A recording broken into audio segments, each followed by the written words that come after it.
I'm sorry for the late start. We had more than our fair share of debate during our in-camera session, but at this point, I'd like to call the COW meeting to order and acknowledge that our meeting is taking place on unceded Algonquin territories.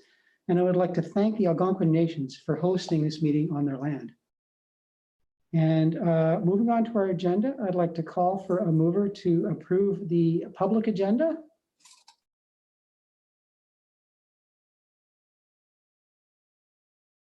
Trustee Lyra, thank you very much. And are there any changes to the agenda?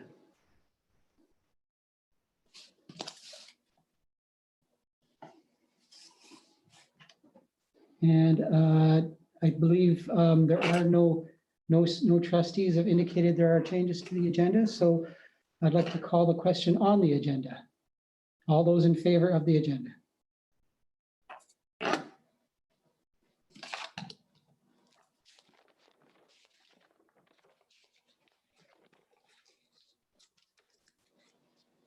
And opposed?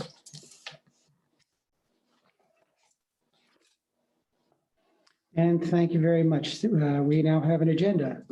And moving on in our agenda, briefing from the chair.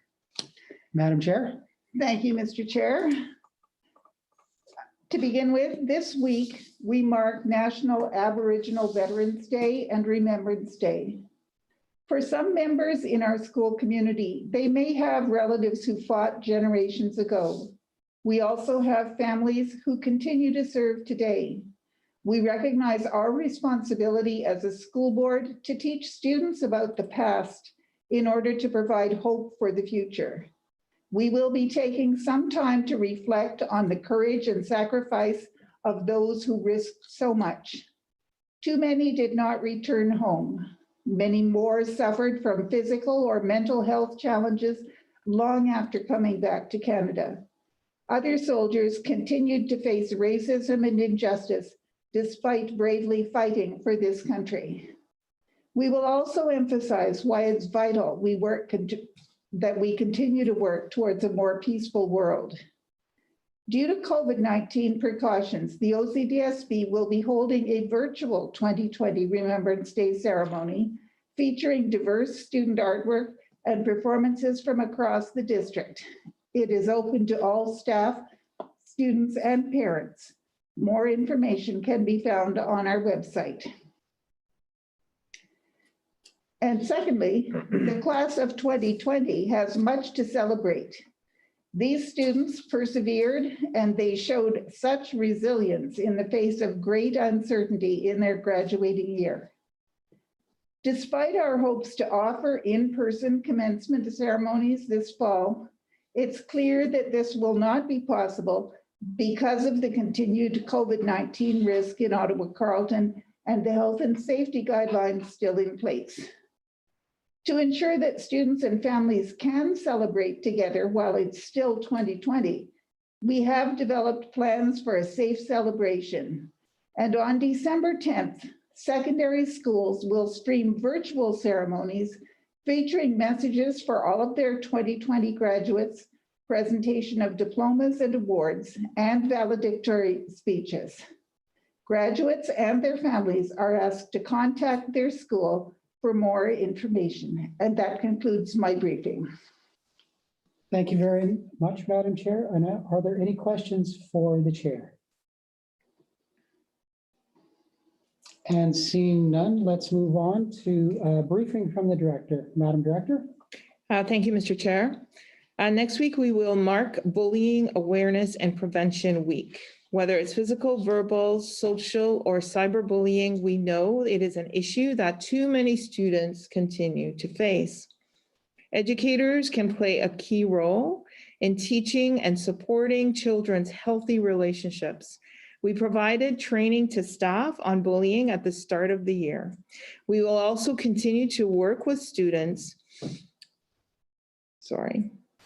We will also continue to work with students to support those affected by bullying, as well as those who engage in this behavior.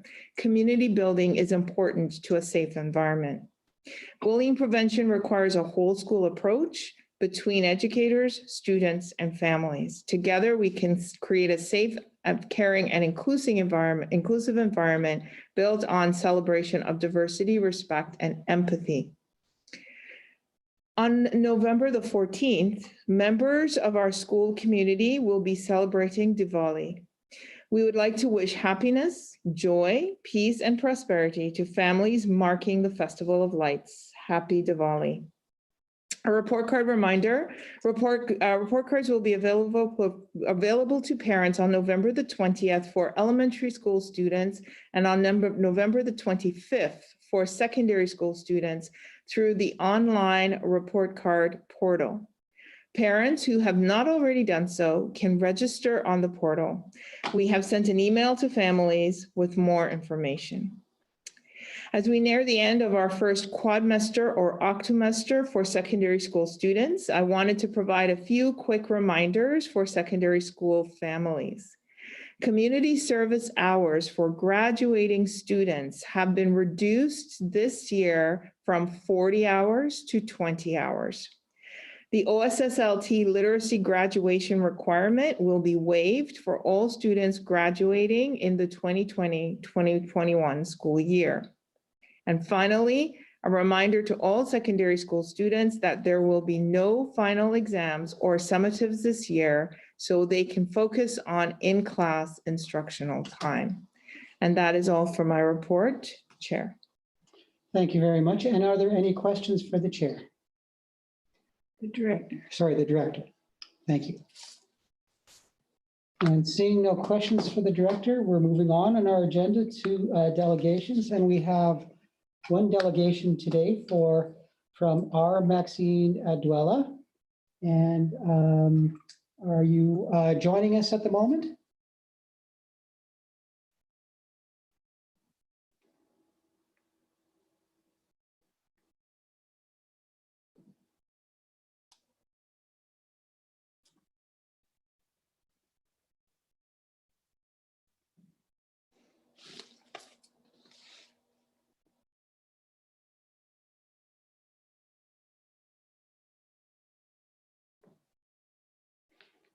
Ms. Adwella, are you there? It says guest, right?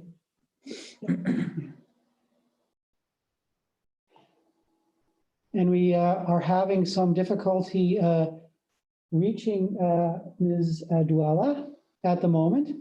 And so if she can join us afterwards, we can get her delegation in. Her camera just turned off. Oh, okay. Oh, it's off again. Your camera was on briefly there. Okay. Are you there?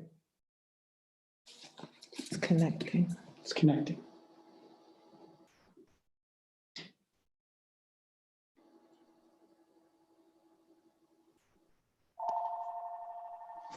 Hello. Hello, Ms. Adwella. How are you? Great. How are you? Thank you Good. for your time. Thank you very much. I'm just going to explain the ground rules a little bit. You have 4 minutes to present your delegation. If at the end, the trustees will have an opportunity to ask up to 3 questions of clarification on your delegation. So if you're ready, please begin at any time, and I'll be timing it. And if you hear a funny noise go off, that means your time is up. So please proceed. Yes, thank you. I'm here to present because of an urgent and immediate need with regards to youth mental health for students because of COVID, particularly. Our intake at the National Collaboration for Youth Mental Health has gone up 10 times, and many of the students are from OCDSB. We are the National Collaboration for Youth Mental Health. We are a BIPOC Canadian registered charity founded in 2002, comprised of educators and youth and parents and community members. We do child and family advocacy and action plans that involve youth mental health plans, which complement IEPs. I wanted to speak to you about our latest endeavor, which is systemic discrimination curriculum workshops, which are free to school boards and universities across Canada. And basically what these systemic racism discrimination curriculum workshops do is they are twice a month, and they are aimed at neutralizing the learning environment so that BIPOC students can learn in a neutral environment without the youth mental health challenges that racism and discrimination cause. We also follow up, and this goes in line with the OCDSB's identity-based data collection. And because we provide reliable information with regards to positive mental health and mental illness that is critical for students.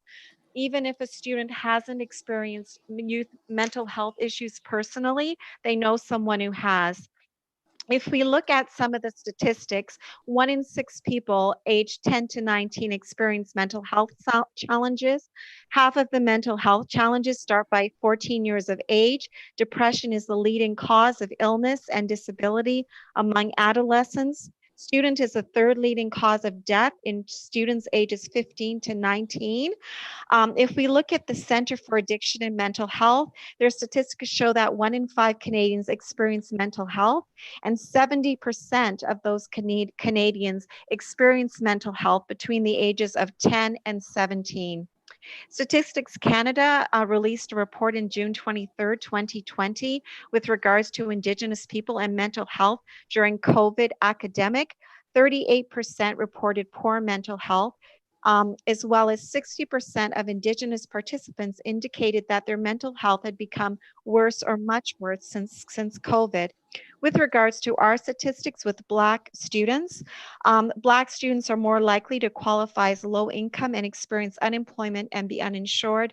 Negative attitudes towards the healthcare system reduces Black individuals' willingness to seek and receive care. Mental health issues are not openly discussed in the Black community.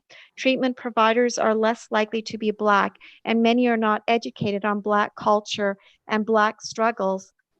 So I bring you to the point of why NCYMH, why the National Collaboration for Youth Mental Health to partner with the OCDSB in delivering anti-systemic discrimination workshops that address the intersectionality between race and mental health.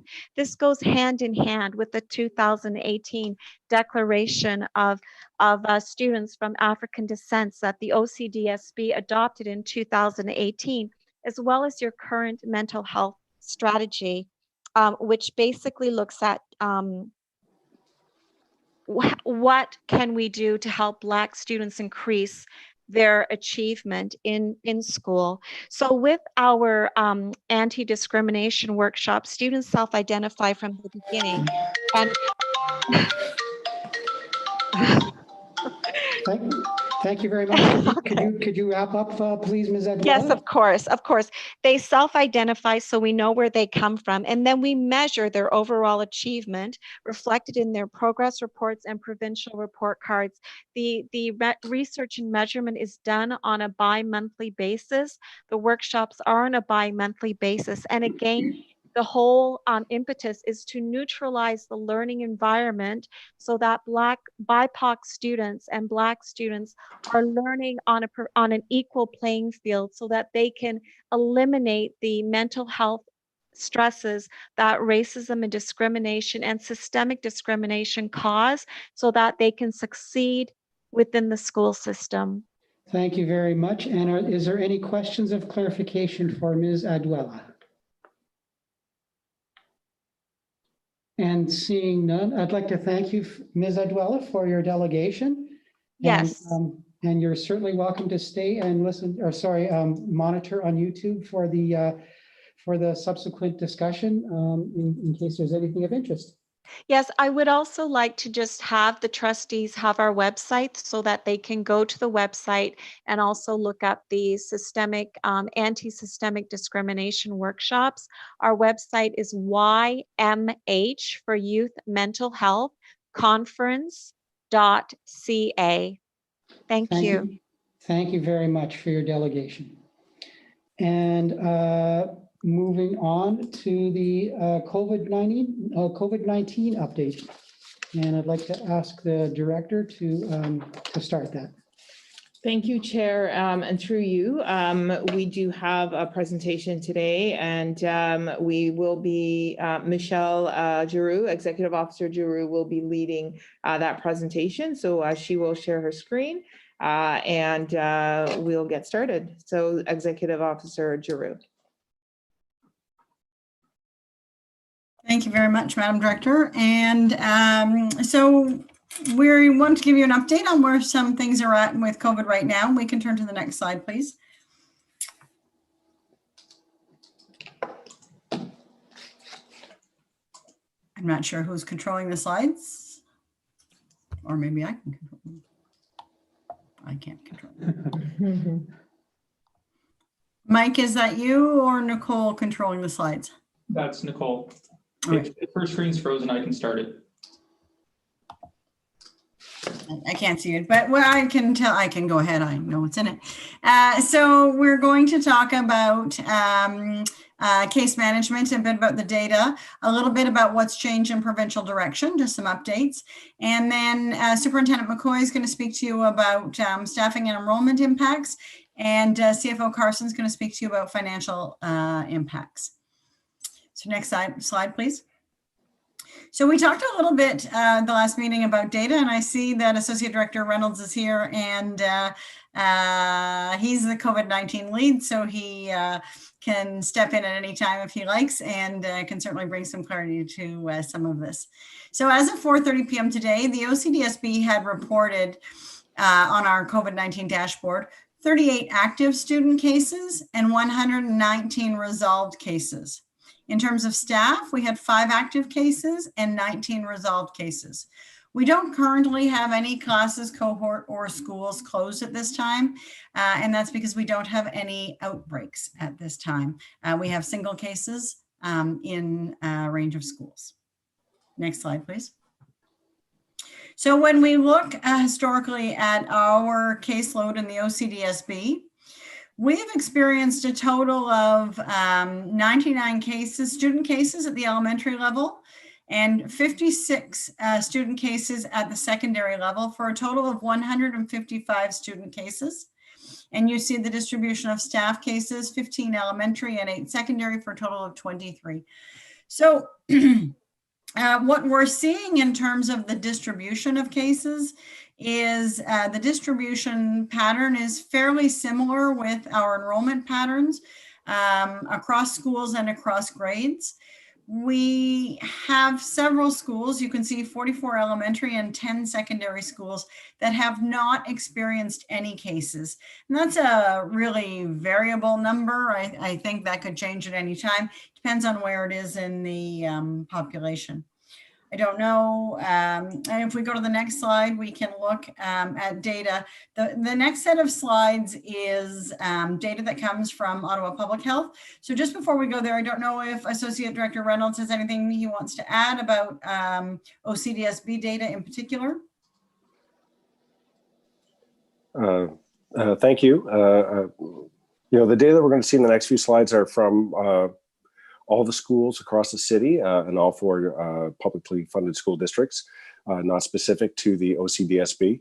We're lucky in that the OCDSB, we're seeing actually lower levels of transmission or partial closures than some other districts are seeing.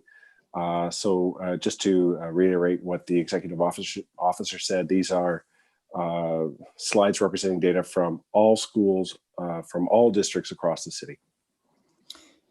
Thank you. So this particular slide is school outbreak data in Ottawa, and you'll see it's by week, and the gray bars represent outbreaks that occurred and were closed.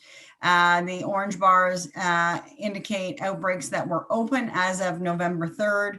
I would guess that most of those would probably be closed by now, but there could be a couple still open. The OCDSB has had only 2 partial outbreaks, and they were both in elementary schools, and both have been resolved. Next slide, please. So OPH has a way of looking at outbreak cases by week, and this is just a snapshot in time. And it starts at week 37, which is late September, I believe. And you'll see this peak week, week 40, was right around Thanksgiving time. And then we've seen a decline in there. As we've seen case numbers change in recent weeks, we'll continue to watch this trend, but we haven't seen a significant increase in cases reported to us, at least in the last couple of weeks. I think I can't remember the case count today. Last Friday, we had no reported cases. Again, that changes based on what's happening in the community. Next slide, please. So all person cases by week. And so this is an OPH slide that just shows what the trajectory looked like. And our point in showing this was not so much to talk about the data for the other boards, but to look at the trends. You'll see the purple arrow is pointing to the line that represents the OCDSB. And we started a little bit later than some of the boards, but we've tended to trend a little bit lower. We're sitting now a little bit higher, and that makes some sense given that we're significantly larger than the other boards, and still a lower caseload given how much larger we are in terms of total number of students. Next slide, please. So we talked a little bit about new provincial guidance, and the province has, as you know, introduced a new color-coded monitoring system. They've also released updated operational guidance for schools, updated operational guidance for before and after school programs, and updated guidance for childcare. And if we go to the next slide, you'll see the overview. This is OPH's slide, and it identifies the key elements of the new provincial color coding system. And the City of Ottawa is, as you're probably well aware, currently in the orange zone. Next slide, please. So the ministry, you'll recall in August, the ministry introduced updated operational guidelines for schools, and that is what has informed much of our practice.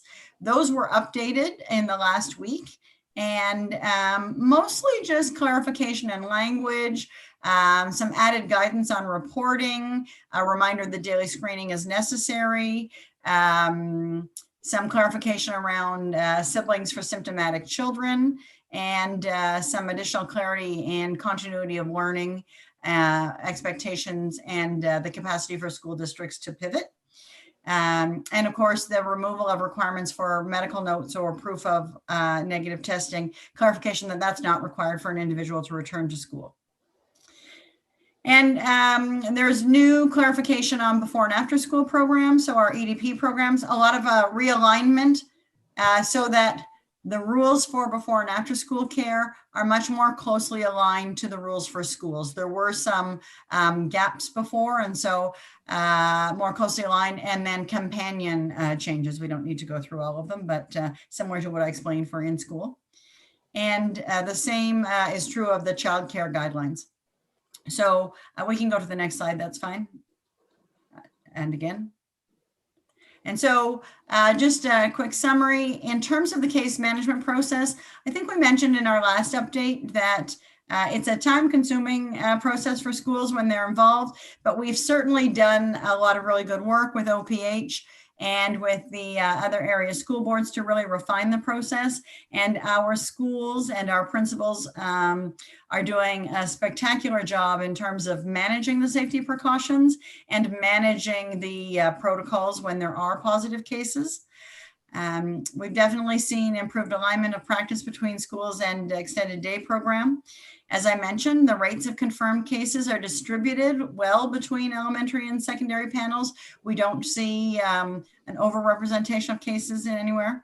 And in-school transmission extremely low. We've had only 2 partial outbreaks in the OCDSB.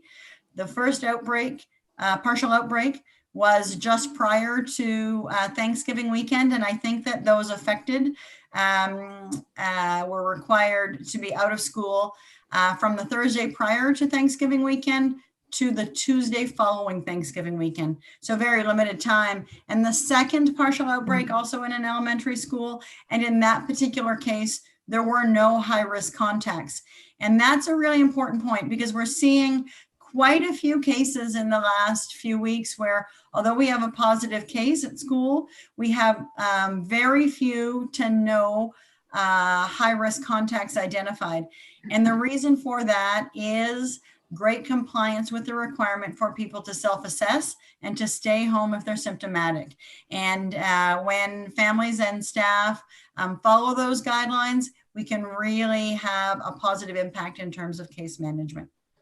So that's the end of this section of the COVID-19 update. And given the complexity of issues, I think at the discretion of the chair, we may want, if there are questions around case management, to deal with those now before we move to Superintendent McCoy for staffing and enrollment updates. I'll leave that with you, Mr. Chairman.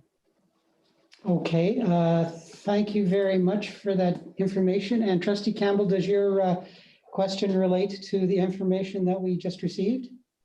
I believe it does, Mr. Chair. Okay, go ahead. Thank you. Whoops. There we go. A couple of questions. Thank you for the update. I guess my first question is there's, I guess, been some questions raised in the media, perhaps as to whether all the school boards have the same reporting standards with respect to, I guess, cases, outbreaks, you know, et cetera, closures, perhaps. I only dimly recall the article, but can staff perhaps reassure us to that to the extent that they're aware, for the record, in terms of dealing with the OPH, we obviously want to be aware of, you know, what we're aware of, but that really it is OPH calling the shots and defining these things and when things should open and close and whether something is or is not identified as something or other. And even I was wondering if I could get a staff comment on that. I'm happy to start if the Associate Director wants to add to it. So currently we report all cases on our dashboard, and we report closed classes or schools where there is an outbreak or a partial outbreak. And so generally a partial outbreak might affect a class, and a whole school outbreak, which we have not had, would affect the whole school. That's our practice. And one of the French boards reports the same way as we do. The coterminous board, English board, and one of the French boards are reporting closures where all students in the class are required to self-isolate. I can't be definitive about that's their decision line, but it is different from ours. I can speak to our reasons. We have confirmed our reporting practice with OPH a number of times. We've confirmed it with the ministry as well. We believe that we are fully compliant. But the other thing that I think is very important is, as I mentioned, we have had many cases where there are no high-risk contacts or a few high-risk contacts. So the reporting of a class as closed would be an overstating of the case. And it would be difficult to report on numbers in some other way. And so following that OPH guidance that a closure is tied to an outbreak is, from our perspective, the most transparent and most accountable way to report. Okay, thank you. I guess that helps. So now I want to ask questions to the OCSB, but they're not here. That is helpful. But just so for a greater understanding, if I don't know if this has happened, but hypothetically, or maybe not so hypothetically, maybe it has happened. If for sake of argument, all the students in a class are asked to self-isolate, would we regard that as tantamount to a class closure, or we wouldn't? And if we wouldn't, I guess I wouldn't be following why we wouldn't. Through you, Mr. Chair, no, we would not unless OPH has declared the class closed. We are following the provincial reporting guidelines basically to the letter, as well as the direction of Ottawa Public Health. The teacher often remains available and there to receive students, so the class is in fact open. However, there are those situations where the majority, if not sometimes all of the students are home, but sometimes they're only home. The students begin to return within a matter of days as the investigation works its way through. So no, the class is often not closed. Thank you. Final question. Great report. Very interesting data. Not there, but maybe you simply haven't had the cycles to do it. Maybe that'll be down the road. Do we maybe not even have enough data to do that credibly? But have we been able, perhaps, or are we looking at breaking out outbreaks and case incidences by types of schools, geographic area, demographics, or there may be too few cases to do that credibly. Anyway, I was just wondering if there's a comment. So we are, first of all, in terms of outbreaks, remember that we've only had 2 partial outbreaks. So what we have is single cases, and where we have multiple cases in a school, often that would be sibling related, right? And so one thing that's very clear is that every circumstance is a bit unique. And as there are events or transmission in the community, that can have some impact. Having said that, we're starting to look at the data to see, at least, today we were able to say this is the number of schools who haven't had a case. And we do have some parts of the community, I think OPH would say, where there's higher rates of spread. But I think that if we looked at the highest number in a school, we would be under 25. And that would be a real high end. It's probably too little data and probably has to be aggregated across the boards at the OPH level to really see if there's a picture. Anyway, thank you very much. Okay. Thank you very much, Trustee Campbell. And I have a question from Sonia from COW. Hi. So thank you for the update. One of the questions that we have at COW is in regards of our deaf and hard of hearing students. If there is the proper PPE to support the students with the, I believe it was called the visually accessible PPE and the microphones, so that our students who are hard of hearing and deaf, but not just them as well, but our immigrant students who are learning English as a second language, the muffling, if we do have that PPE available for our staff in our schools and the right amount. Thank you. And Director? Thank you, through you, Chair. I will ask Superintendent Simmons to take that question. Thank you, Director, and through you, Chair. For our students who have deaf or hard of hearing needs, they are supported with SIA equipment where the technology is appropriate to help support them in accessing the curriculum. So for our deaf, hard of hearing students, if that were an issue, it could certainly be addressed through FM systems or boom mics that go around to amplify voices and so on.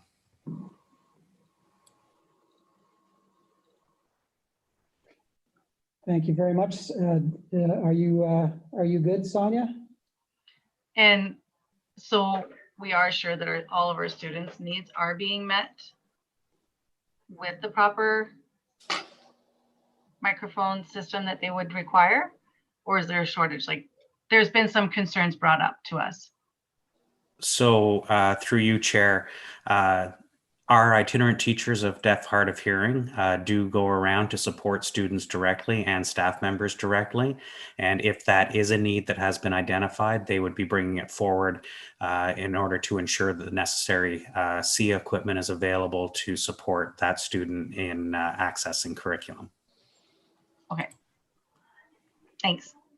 Thank you very much. And moving on to Trustee Lyra. So I would like some clarification on the difference between an outbreak and a partial outbreak, because you said very clearly a number of times we've only had 2 partial outbreaks.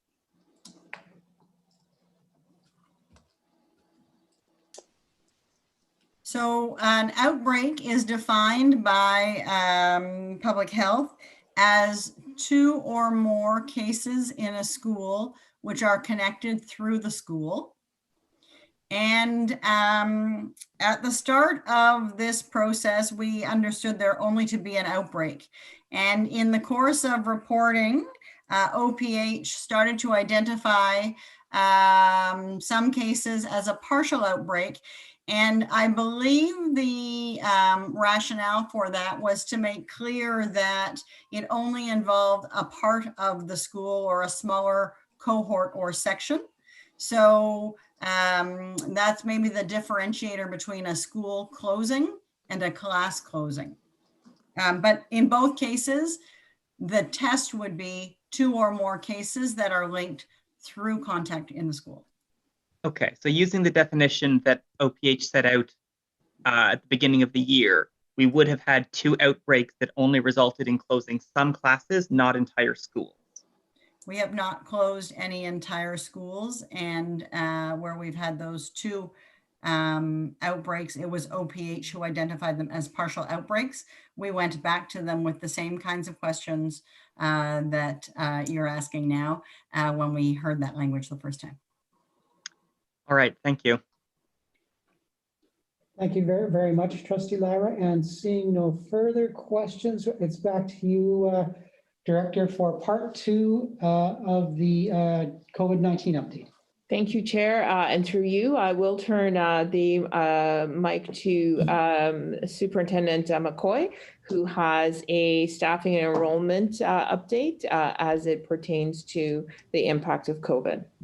Superintendent McCoy. Thank you, through you, Mr. Chair. So the information is provided in memo number 20-144. So as in previous years, this year the board made important decisions with respect to a budget that were based on our enrollment projections for the 2021 school year, specifically around academic staffing, where enrollment is a key driver in terms of determining the number of teachers that we need to employ for the following school year. And classroom teaching positions in particular are impacted by enrollment. Projected enrollment is also used in developing the approved budget, and that enrollment is a key driver of funding as we receive funding on a per pupil basis under the grants for student needs. This year, the enrollment projections that were used for staffing were 49,648 elementary students and 24,988 secondary students. During the course of the budget, staff did flag for the board uncertainty related to enrollment due to the pandemic, which would be greater than other years. As a potential risk factor. In particular, we highlighted that there was some uncertainty we felt with respect to international students and kindergarten students, and whether or not we would see the enrollment that was part of the projection that had been relied on. So normally enrollments are confirmed again in the early in the school year, so that staffing levels, and more specifically our classroom staffing levels, can be reconciled based on what the actual enrollments are, both at a district level and a school level. At the elementary level, normally we rely on the actual enrollment figures from the second week of school, and at the secondary level, we rely on actual enrollment figures from September 30th.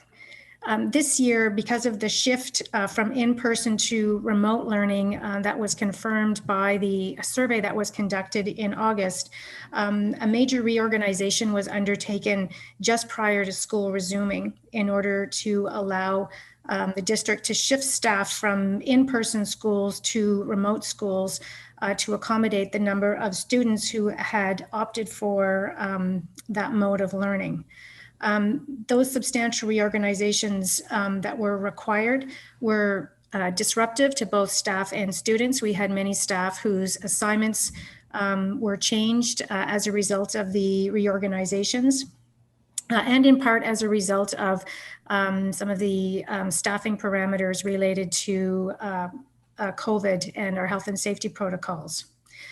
As a result of the late shift of enrollment, it's been more difficult this year than other years to confirm actual enrollments, in part because we have been trying to identify and track students who were on wait lists and not initially attending school, either in person or remotely. A number of late arrivals of students who had been traveling and therefore needed to quarantine on returning to Canada. And also some of the challenges around identifying students who were registered, but where families had decided on other options that included homeschooling, private school, or in the case of many of our kindergarten students, deferring school attendance altogether for this year. So as a result, it took longer to confirm the actual enrollments. And so it was only really in late October that staff felt that the enrollment figures were reflective of what enrollment would be this year. Those figures indicate that enrollment is lower than projected at both elementary and secondary. We did want to highlight, however, that this is not unique to our board, as we are aware that many large urban boards, in particular, are reporting lower than projected enrollment, particularly in their elementary schools and particularly at kindergarten. From a budget perspective, because enrollment is a key driver of funding, we know that the potential impact of this lower than projected enrollment could be as high as $24 million in reduced revenue. Additional information around the financial impact will be provided as part of the revised estimates when they come forward in December. However, I know that CFO Carson is here as well. Dealing specifically with enrollment at each of elementary and secondary. At elementary, there are about 2,200, there are currently 2,213 elementary classes in place across the district, which includes the 70 additional classes that were added based on the additional funding that was provided either by the province or the federal funding, or which were reallocated to in-person schools in order to help keep class sizes low. As of October 30th, actual enrollment figures show that our enrollment is about 1,700 students below the figure that was used for budget purposes. As indicated in the spring, in terms of our concern, what we're seeing is that the largest reduction is in fact at kindergarten, where actual enrollment is almost 900 students fewer than projected. It should be noted, though, that when we look at and tracked enrollment, there was an increase of about 600 students between September 30th and October 30th. And again, as a result of students who were on wait lists being placed, students returning, and other students being accommodated based on outreach from our schools, and now our return to class. So the actual enrollment figures, when we apply them to our staffing, generate approximately 80 fewer classrooms than the projected enrollment. When it's offset by the number of additional positions that were added from the funding, the actual difference is closer to 40 classes. Normally, reconciliation of staffing and enrollment would be achieved through a reorganization, meaning that we would look at where we can find opportunities to combine or collapse small classes where the enrollment is significantly lower than what was projected when the school organizations are formed in the first place. Reorganizations result in at least some students changing classes, including moving potentially from straight grades to combined grade classes, and teachers being reassigned either within the school or to another school. Staffing reductions are not possible at this time of year because of the collective agreement requirements.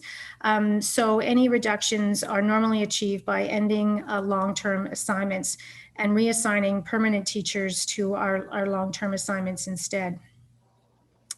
Although it's not impossible, staff's view is that a reorganization to reduce by 40 classrooms would create a significant level of disruptions to both students and staff. Reorganizations are certainly more challenging this year, given the pressure to keep in-person class sizes as low as possible and within existing resources. When we look at our school organizations, we it's apparent that reorganizations would impact our in-person classes almost exclusively, given the way that our remote schools have been organized.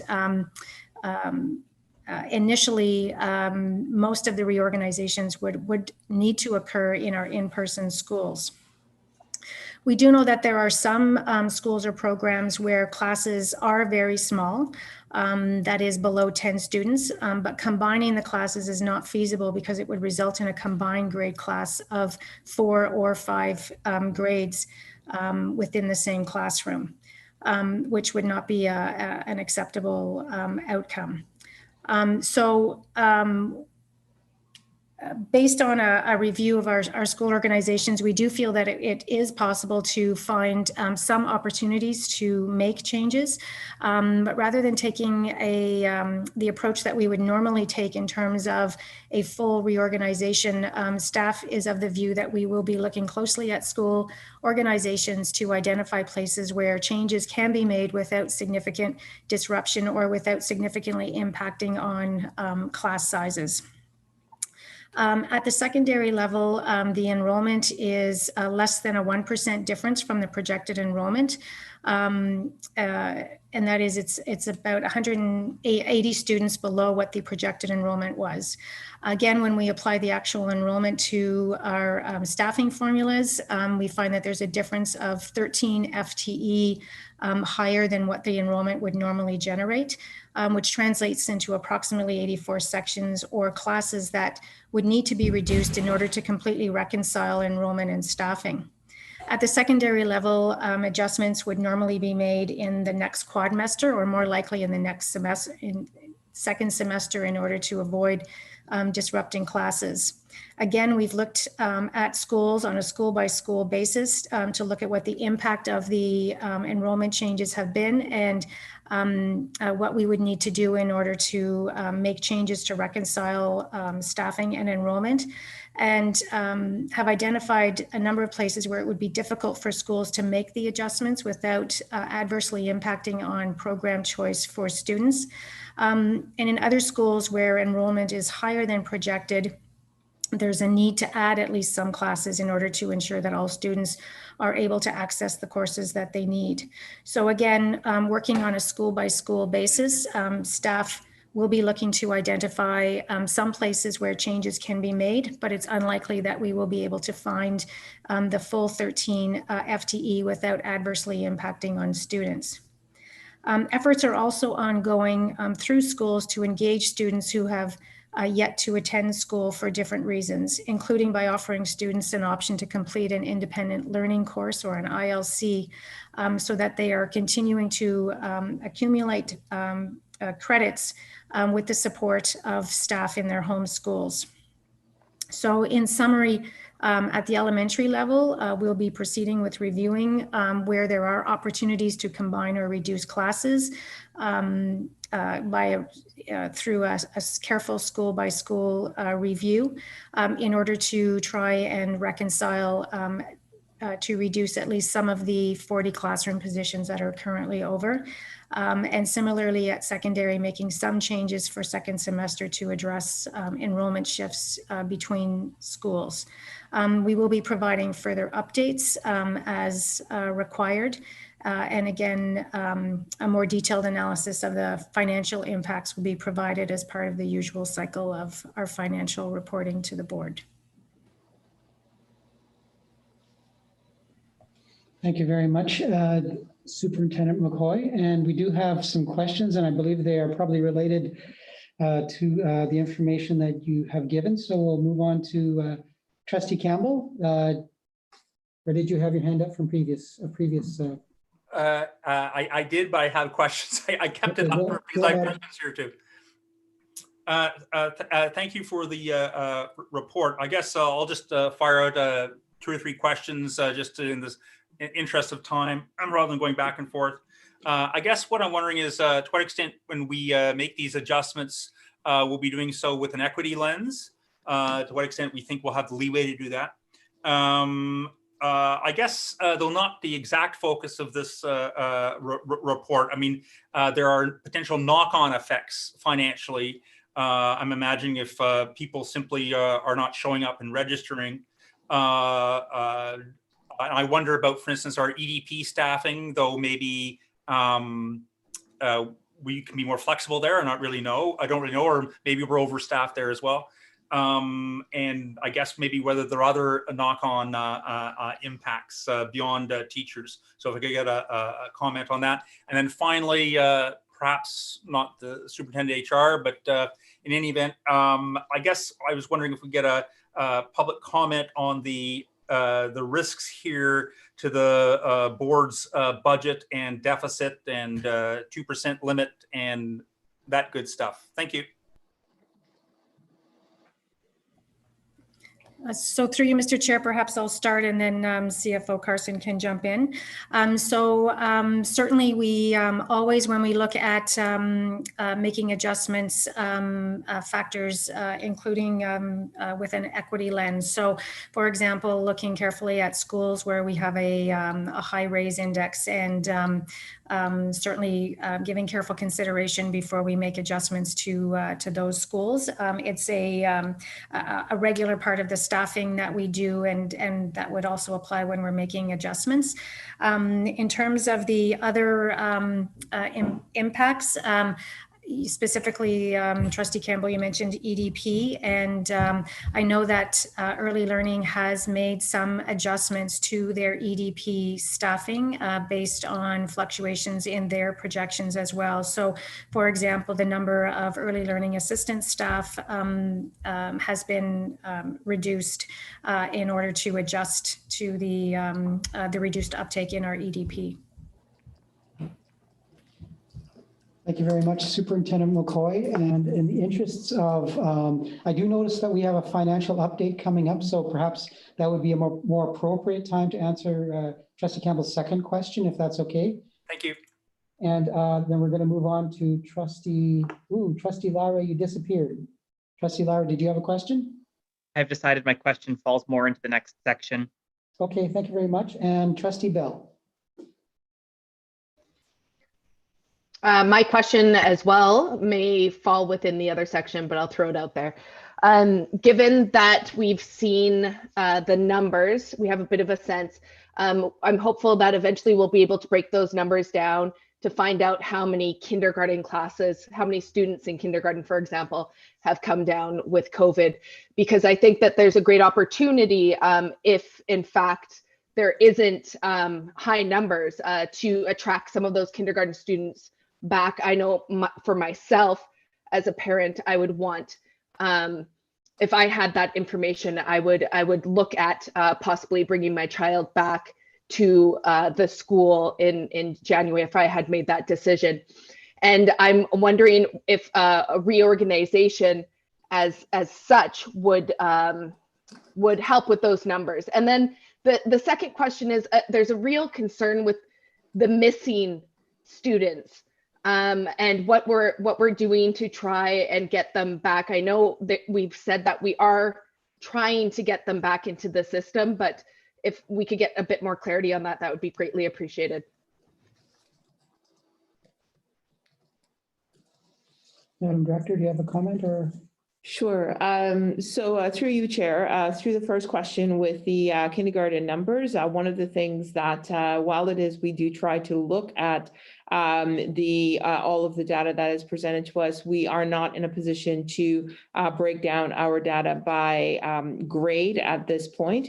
We do know that there is a growing interest in doing that. And so we do continue to look at how it is that we will be able to gather that data, but we are not in a position to do it at this particular point. We do know that we are working with our principals around how it is that we can engage our not only our kindergarten students in returning, but all of our students. And we do know that there are a variety of reasons why students have not returned. And so we do have, as AD Reynolds has referred to it as a surgical approach, where school by school, principal by principal, going through class by class, trying to reach out and connect. I do know in a recent school visit, I asked the very question to the administration, and they were it was a circumstance where there were about 80 students who had not returned and who were not accounted for, if you will, within the enrollment count. That principal was able to identify where 79 of those students were from the point of view of the outreach, and some of them had, again, there was traveling, there were homeschooling choices and so forth. So in that particular school of almost 900 students, only one was not at that point not being able to be tracked. And so we know that with those efforts, we are making progress with locating those students and learning what the choices have been. And now the question is around what it is that we're able to do to engage in the return. At the secondary level, we are offering some alternatives that have had some uptake around independent learning modules that we have been able to provide. Thank you. And is that good, Trustee Bell? Yes, that's good for now. Thanks. Okay, thank you very much. And a question from Mr. Lesage from ETFO. Good evening, everyone. Thank you, Chair. Through you to Superintendent McCoy. I think the board can certainly take some satisfaction in the numbers that we saw earlier this evening around our rate of transmission relative to the other boards.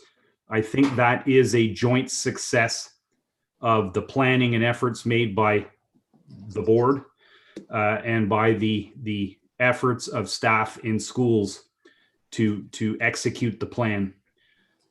That being said, I would hate to see that low level of transition jeopardized if we close classes.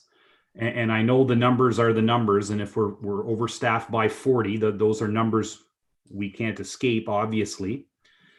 But if we are going to close classes, it will inevitably mean that we're putting more students into other classes and making it difficult for them to distance and do all the things they need to do to be safe and to keep transmission low.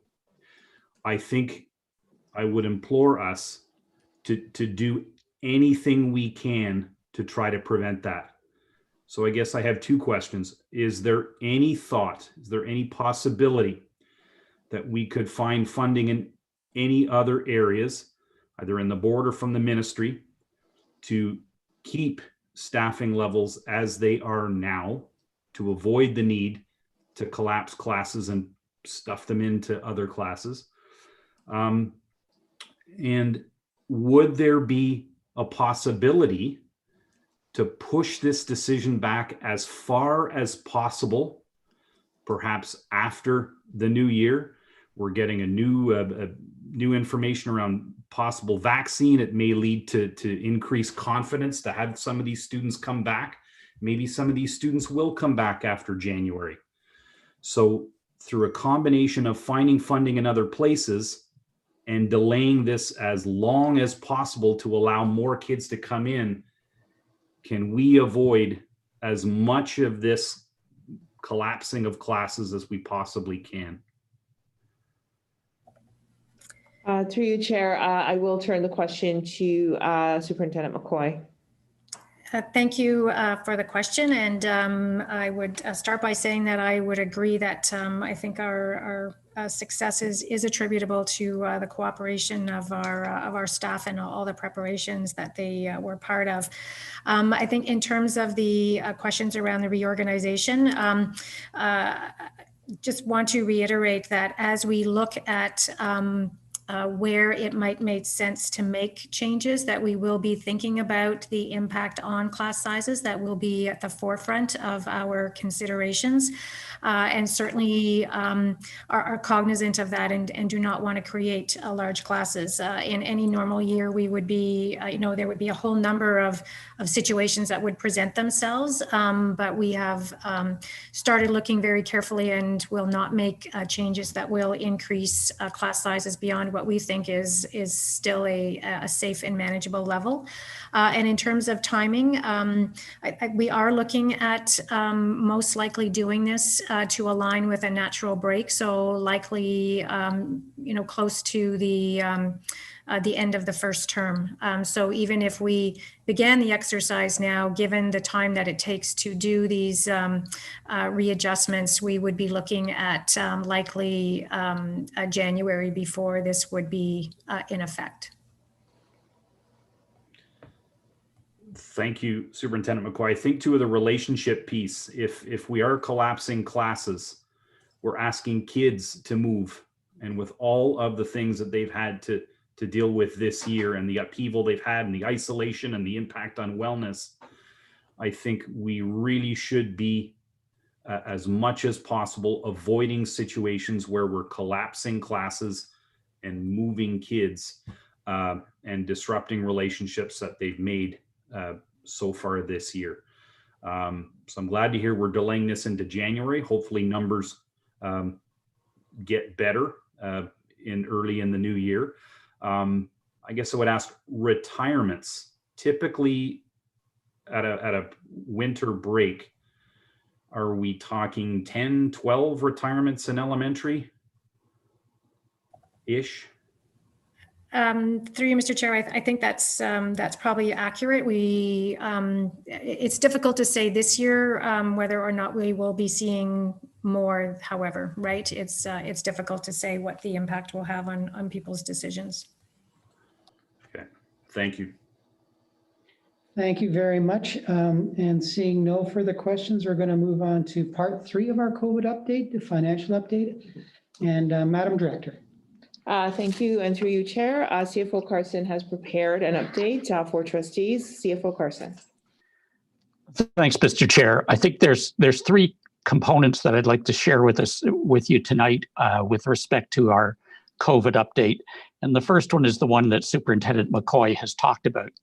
The significant decrease in elementary enrollment does have the potential to create about a $24 million revenue shortfall for us. Having said that, this experience in reduction in enrollment is not unique. It's been experienced in other urban boards.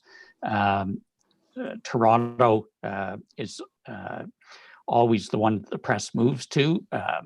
Their number floats in the area of about 5,000 to 6,000 kids that are essentially unaccounted for. So we do believe that there will be provincial action. There has been weekly discussion with the Deputy Minister between the Directors of Education and the Superintendents of Business, and those discussions continue at all levels between the board directly to ministry staff, our Association of Business Officials to the Funding Committee, and Code on behalf of directors making direct representations. So while it certainly is a risk, and I think that might have been Trustee Campbell's question, if I remember it right, that is a risk that's hanging over us. When we did take a look at where were the areas, it is interesting to note that the other district boards have not seen huge increases. So while some of it will be movement to other boards, it certainly is not the major cause. And we are working, we've provided the information to schools, superintendents of instruction are working with them to try to understand school by school where we've seen those numbers drop in the individual cohorts, because there were reductions across every single grade in terms of what we would normally expect to see. So I think that's our biggest risk, and that is something that we continue to address at a staff level. And I know that OPSPA is also pursuing on behalf of school boards. In terms of the dollars that we have been receiving, we have been able to confirm the grants that the province had announced at the end of August. At this point, we have received approximately $18 million in PPF grants, and about 2/3 of that money has been committed to staffing. And that's in all disciplines: teachers, professional staff, EAs, custodial staff. As we've indicated, we are in the process of hiring and trying to fill those positions. And we are in the process of trying to identify how many of those dollars have been committed. As Superintendent McCoy has indicated in her memo, it is not our intention to try to recover all of those 40 classes.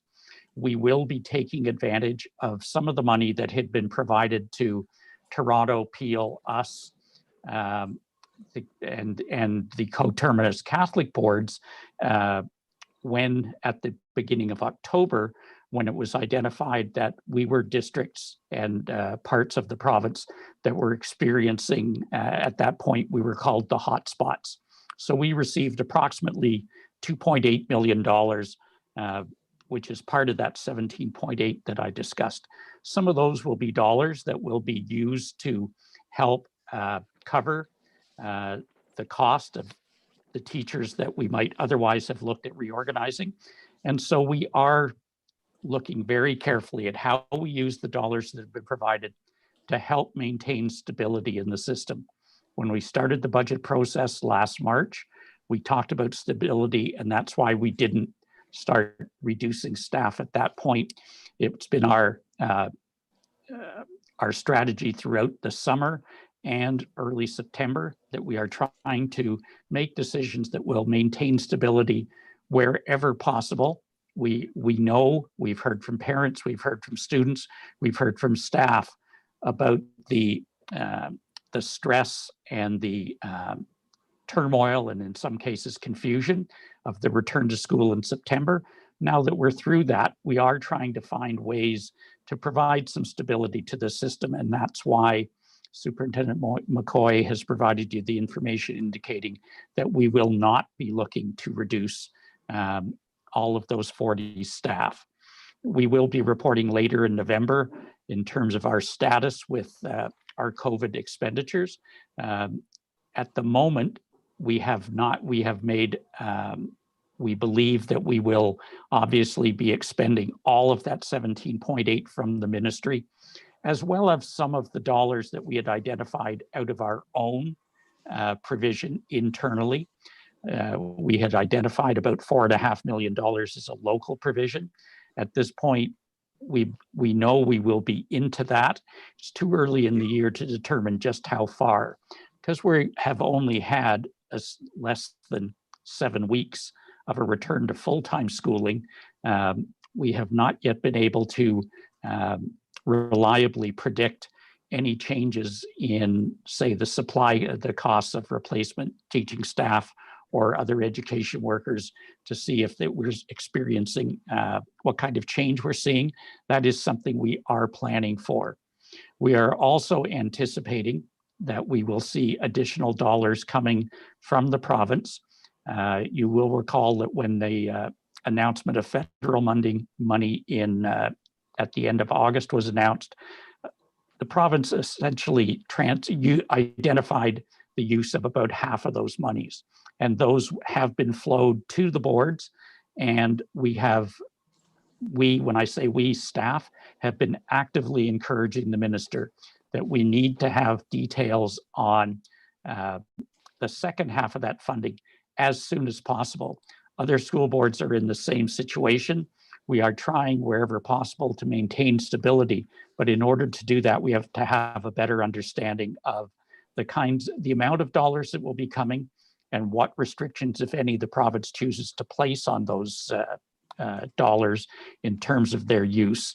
So we are, in terms of those dollars, I think it's fair to say that we are comfortable with that side of things at this point, November the 5th.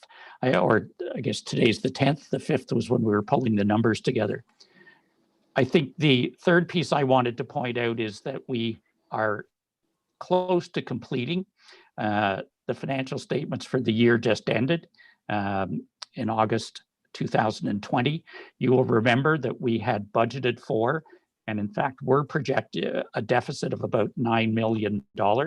We were projecting a deficit that would be on the order of 7. And while I can't commit to a particular dollar this evening, I can tell you that we do expect it will be lower than that 7 million. It will still be a deficit, but significantly lower than 7. So it will allow us some flexibility in the second half of the year, but more importantly, next year as we go forward in our financial planning. The final item, which is not related to operating dollars, but it is the recent federal announcement, the federal provincial announcement of infrastructure dollars directed at the education and healthcare system. The Ministry of Education has identified that school boards in Ontario will be eligible to apply for, believe the total provincial allocation is about $700 million aimed at infrastructure improvement, which really they're defining as fixed assets. Obviously, the federal guidelines have identified their priorities, things like improved ventilation systems, infrastructure with respect to technology, updating of servers and networks, those sorts of things. And so the timelines for this are incredibly tight. We are required to submit our applications to the Ministry of Education by the 18th of November. They will be submitting to the feds in the beginning of December. And we understand that announcements and approvals by the federal government will be coming in January. There are a variety of restrictions on these dollars. The one that is most concerning is the timelines. We must state that work will be substantially complete by December 31st, 2021. And the challenge to that is that if it is not substantially complete, then you would receive no funding towards that project. I can tell you that as our staff are looking at it, excuse me just a sec.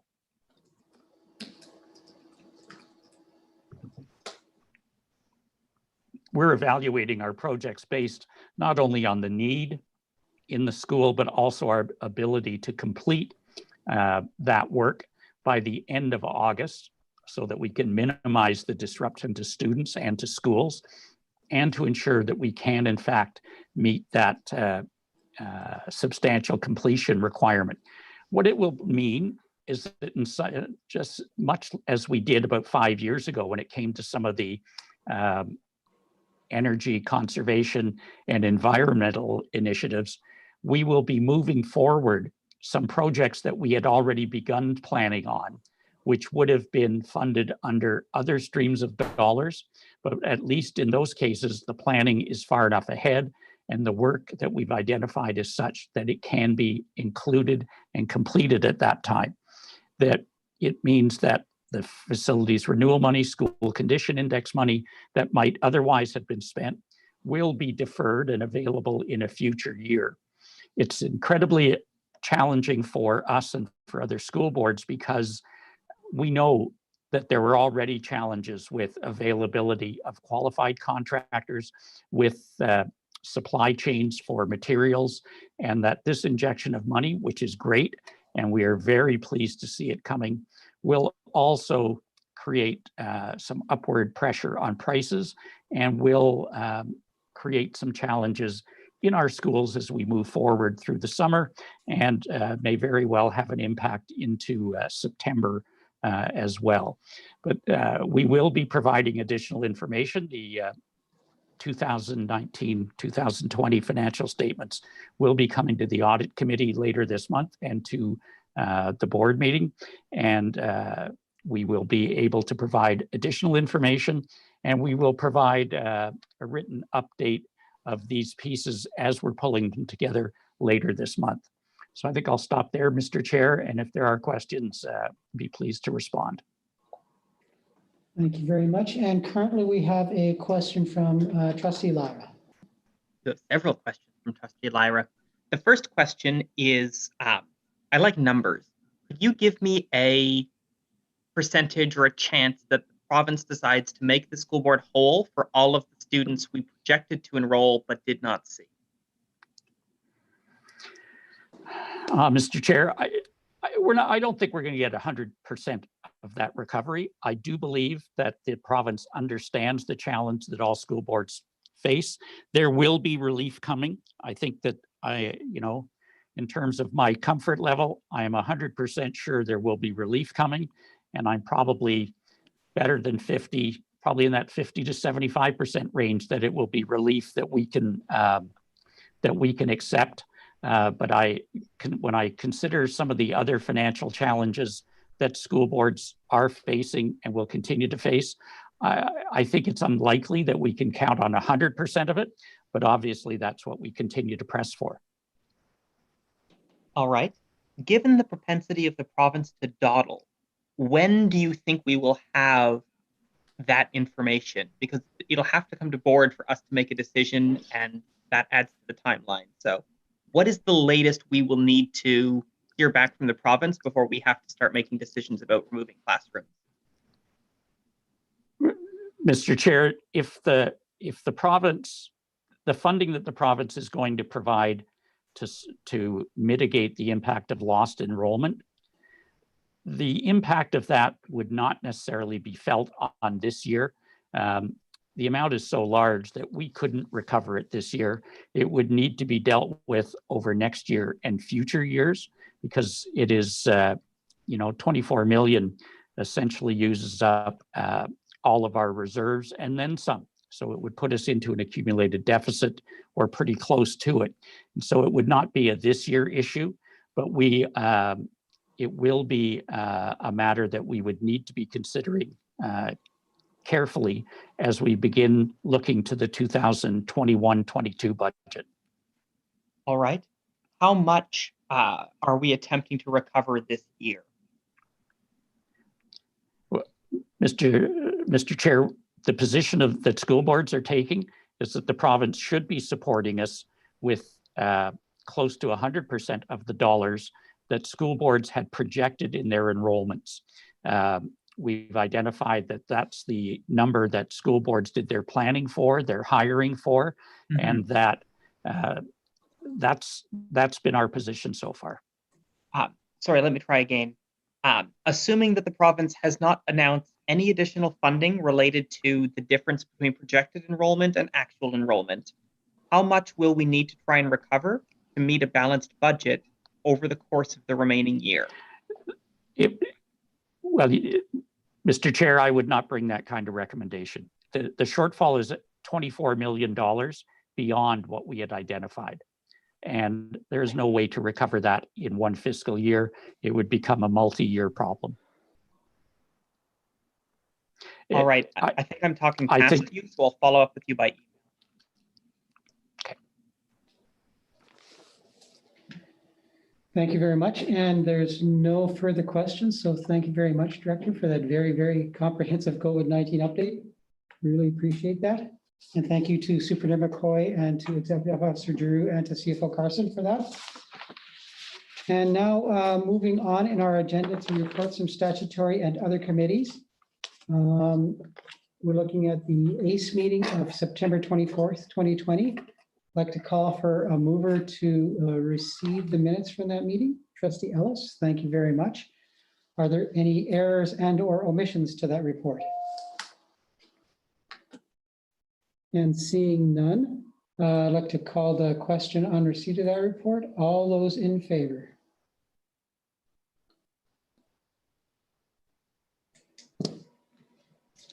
And opposed? And thank you very much. That passes. That's good. And moving on to Trustee Lyra, sorry, did you have your hand up? I was just going to move receipt of SEAC PIC, the Audit Committee, and IAC, and we can move them as a block. Well, let's take SEAC first. Trustee Lyra moves to receive the report. Are there any errors and or omissions to that report? Seeing none, I'd like to call a question on receipt of that report. All those in favor?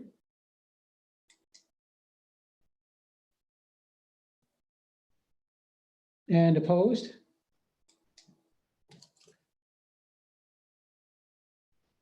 And no one opposes, therefore that passes. That's good. PIC meeting of October 14th, 2020. I'd like to call for a mover to receive the minutes of that report. Trustee Huff, thank you very much. Any errors and or omissions to that report? Yes, there. Yes. Somebody just jumped in. Who was that? Yes. Justine said yes. We'll go by order, which I see the hands, not necessarily order that was people spoke. So Trustee Bell, you have an error and or omission? It's an omission in the section where there is the Q&A from Dr. Etch's presentation. There, in response to a question I asked regarding whether or not we were seeing instances of greater cases with kindergarten students, her response outlined that it would be time for an assessment or a review of measures in place at schools or something to that effect. I don't have the exact wording, but I think it would be important to capture that within this Q&A section.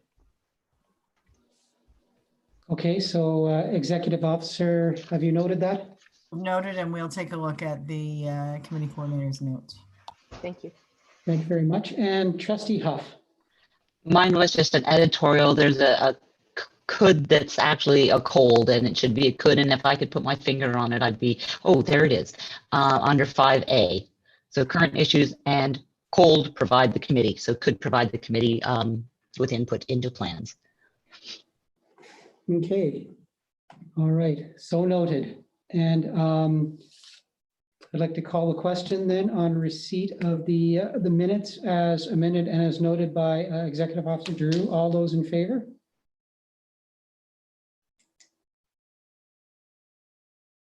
And opposed? And that passes. Thank you very much. Audit Committee of October 21st. I'd like to call for a mover to receive those minutes. Mark, yeah, I don't know if he's here. Trustee Fisher, thank you very much. Are there any errors and or omissions to those minutes? And seeing none, I'd like to call the question on receipt of those minutes. All those in favor?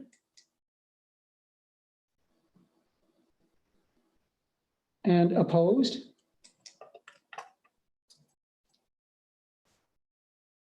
And that passes. Thank you very much. And the IAC meeting of October 22nd, 2020, Trustee Lyra already moved to receipt. Are there any errors and or omissions to that report? Seeing none, I'd like to call a question on receipt of that report. All those in favor? And opposed? And thank you very much. That passes. Moving on to item number 8, matters for discussion, report 20-085. Annual report on student suspensions. I'd like to call upon the director to introduce the report.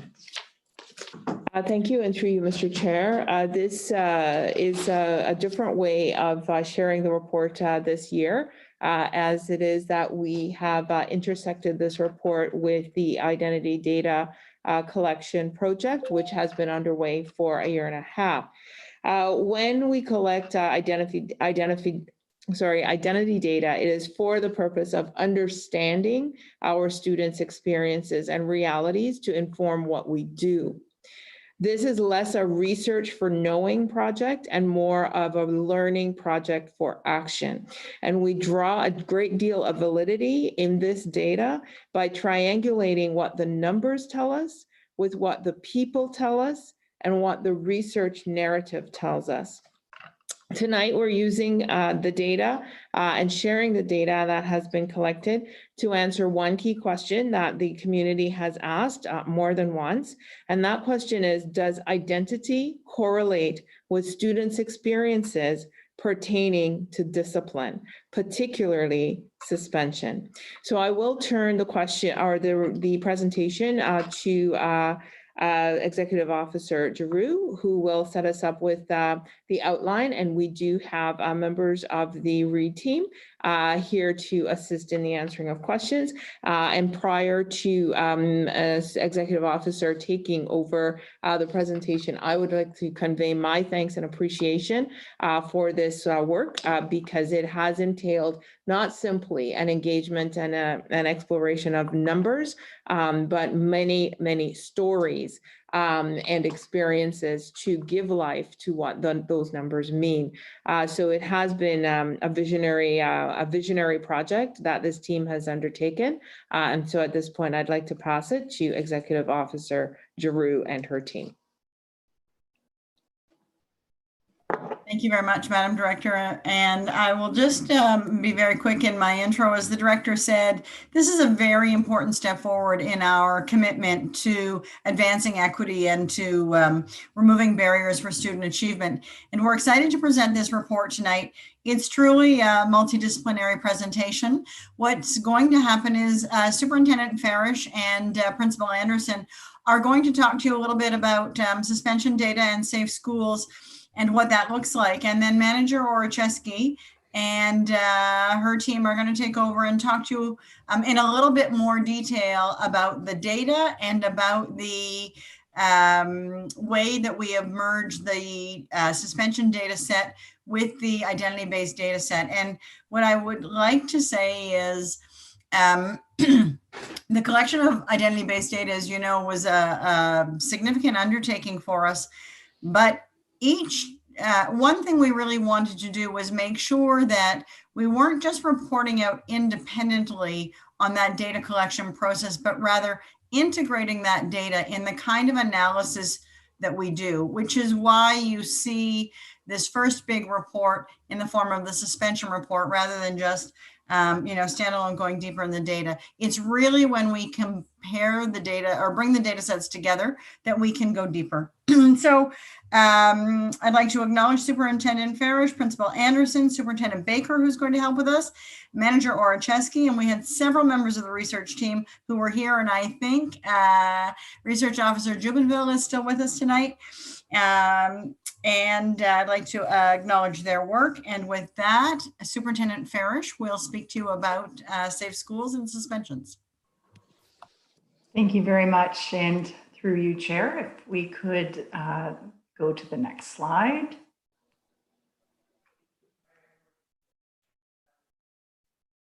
Okay. So the review of suspension and expulsion data is an essential step in the district's commitment to creating a culture of caring and a culture of social responsibility. Our Safe School strategy is built on promoting positive student behavior by building relationships, establishing a code of conduct, ensuring bullying prevention initiatives are in place, and employing a progressive discipline approach. Analyzing suspension data informs our Safe Schools practice, allows an opportunity to assess progressive discipline practices, and helps to identify strategies to ensure our practice is bias-free. There are a number of legislative requirements that govern the issuing and/or reporting of suspensions as part of the Safe Schools framework. These include sections 306 and 310 of the Education Act, which outlines circumstances where principals must consider suspension. These are the discretionary suspensions, and also where they must suspend and consider expulsion. These are referred to as mandatory suspensions. Mandatory suspensions are ones of more significant safety concerns, including reasons such as weapons-related offenses, trafficking in drugs, physical assaults that cause bodily harm requiring treatment by a medical practitioner, robbery, extortion, sexual assault, repeated bullying, and discretionary suspension reasons that are motivated by bias, prejudice, or hate. And our OCDSB policy on student suspension and expulsion also includes the requirement for annual reporting to the Board of Trustees. And we also now have the inclusion of identity-based data that is collected under the Anti-Racism Act from 2017. And this adherence to reporting requirements is outlined in the data standards, including the calculations of disproportionality and or disparity indices.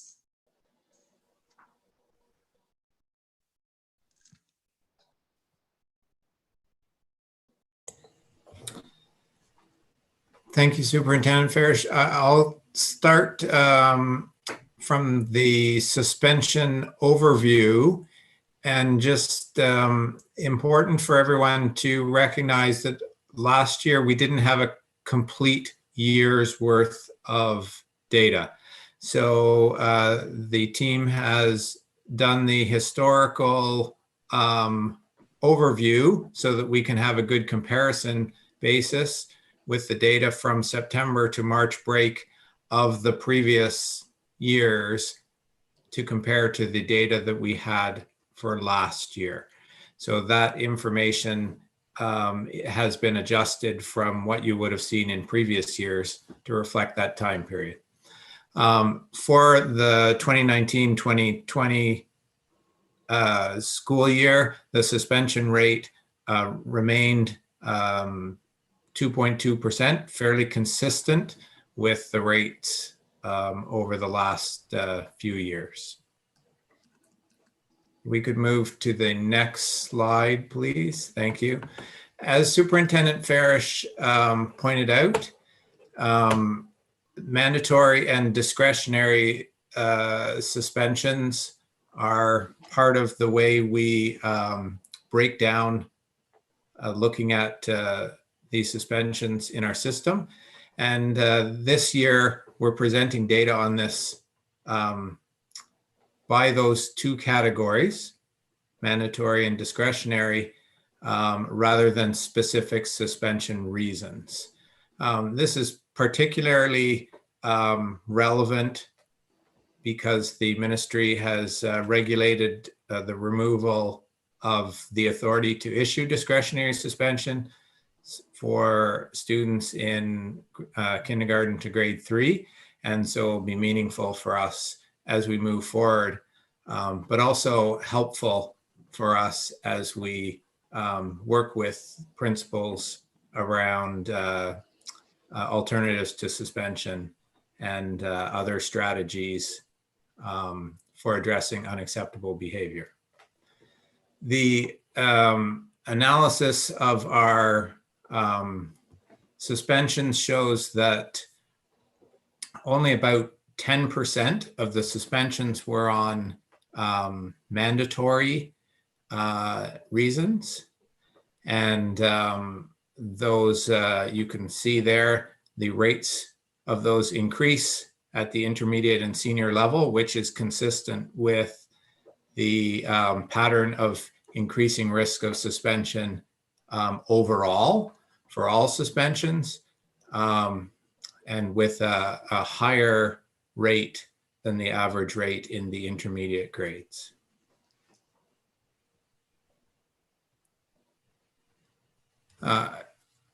Again, the duration and frequency of suspensions, we're seeing similar data to our historical trends, with approximately 2/3 of our suspensions being single-day suspensions, and most students issued a single suspension in a year. That data supports, as in the past, that for the most part, suspensions are an effective tool to correct and support unacceptable behavior.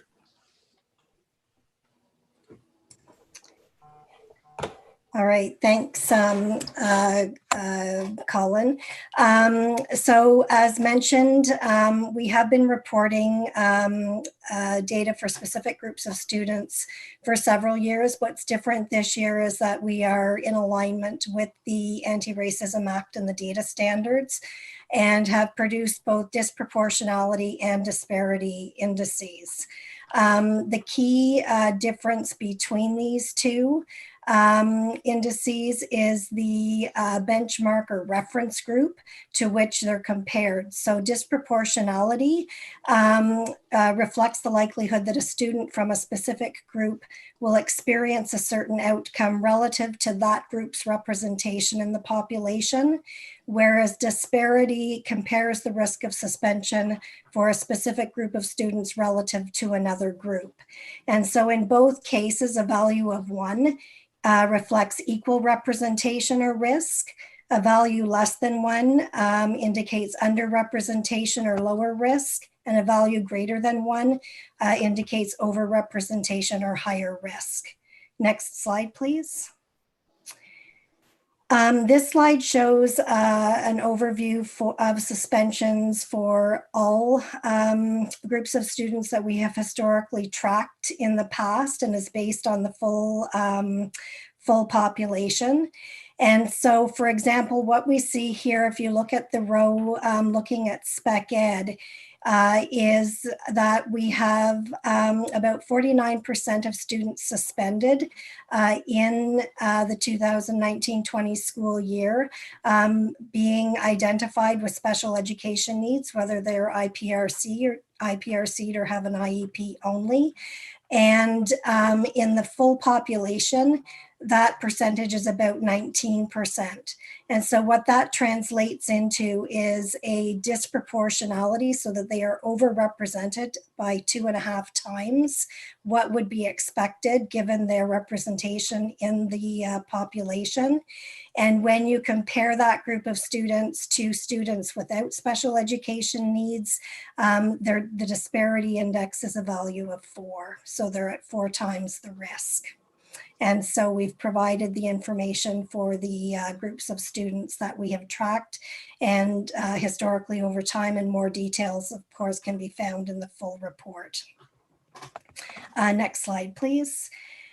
This slide shows the same information for the group of students that we had who had participated in the Valuing Voices data. And so for many years, we've been hearing from community students and parents about concerns about racialized students from diverse gender identities, and students with disabilities being disproportionately represented in disciplinary practices. And so from what we were able to observe through our own analysis, we certainly see that that is the case here as well. Next slide, please. I know that this is awfully hard to see on your screen, but for those of you who might be more visually inclined, we have provided a visualization that looks at the disproportionality for each of the groups. The first row is based on all students, and the bottom part of that graph shows the groups of students for whom we had sufficient data to report on from the Valuing Voices survey data set. Next slide, please. So, sorry, I'm just going to take a sip of water here. To give you a little bit of background detail, and I'll try not to get too technical. I know we've provided some information in a technical consideration, and we will be producing a more fulsome technical report over the course of the year.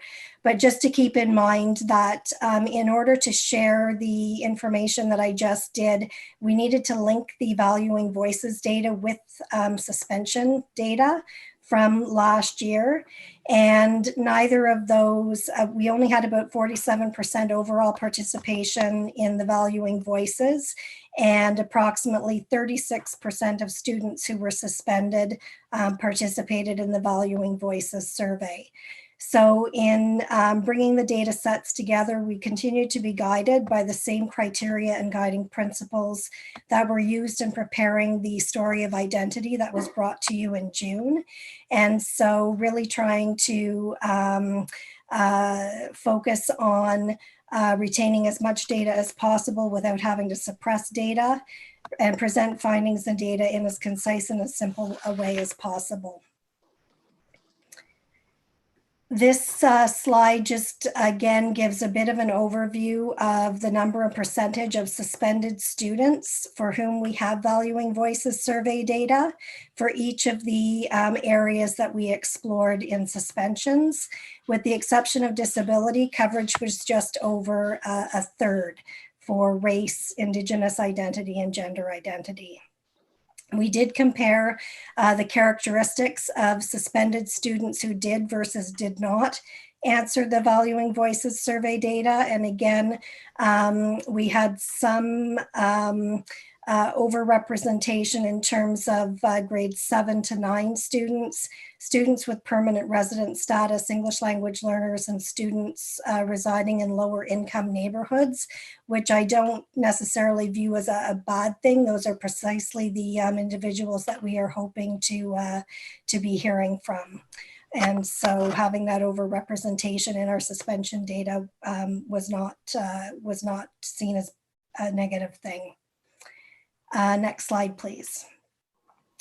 So with the data standards, there are a number of issues. In order to produce the disproportionality and disparity indices, you have to first determine what your primary unit of analysis is going to be. And so going back to the QuantCrit framework that Gilborn and others put forward in 2018, one of their guiding principles or criteria was that categories are not natural. And so you need to be really thinking about how you are going to be grouping people together. And so again, there's a bit more of an explanation in the technical considerations of Appendix A to Report 20-085. But essentially what we did carefully consider, we wanted to be able to provide meaningful information about each aspect of identity in a way that would be easily interpreted and understood. And by blending groups together, so options B or options C seem to add a layer of complexity to both the interpretation and moving forward when we start thinking about looking at intersectionality across different dimensions of identity. And so we also had an opportunity to have informal conversations with other folks from across the province who are undertaking this work. And what they were starting to see in some of their analyses were differences in patterns for students who identify as a single race, for example, and those who identified as across multiple race categories.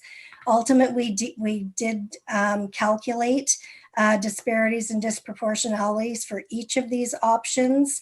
And while the numbers varied somewhat, for the most part, the trends and patterns were fairly consistent.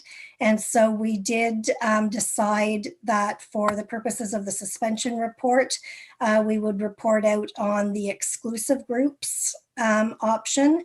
And so we did have an opportunity on Friday to have conversations with the technical advisory group.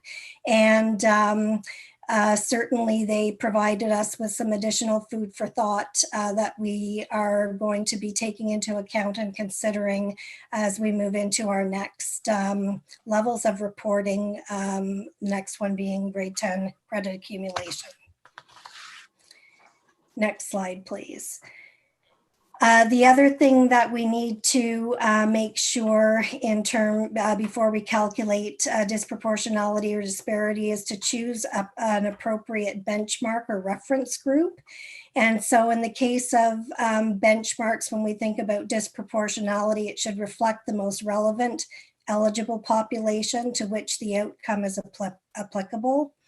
And so we did consider some of our own administrative data sets from the student information system, as well as external data sets. But at the end of the day, the most relevant population seemed to be the subset of students who completed the survey, as the other two were either not fully aligned with the categories or the way in which we asked the question of students on the survey. And in the case of Statistics Canada, it would be that much further removed from the OCDSB student population. We would have information for the City of Ottawa as a whole.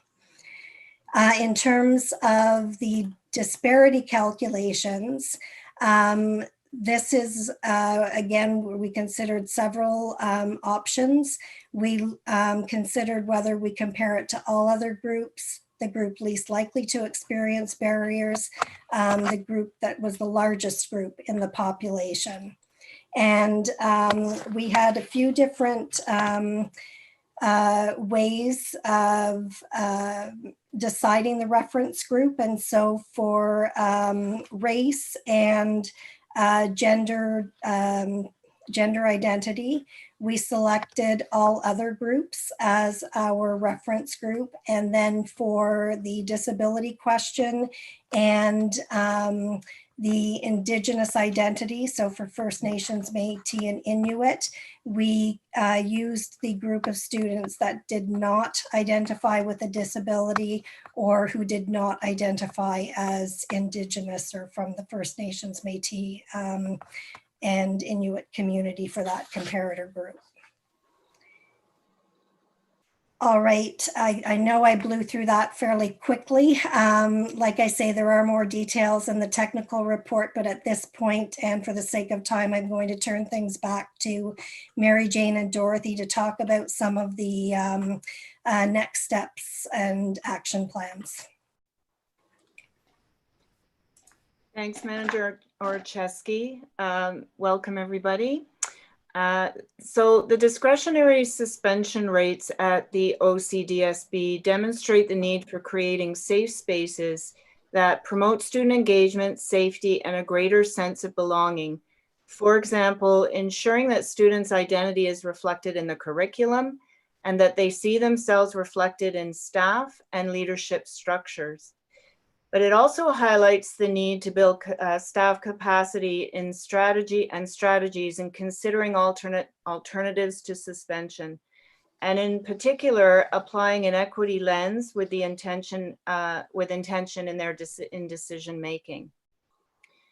This work is directly connected to the key actions and strategies that have been identified in the OCDSB strategic plan and the Indigenous Equity and Human Rights Roadmap.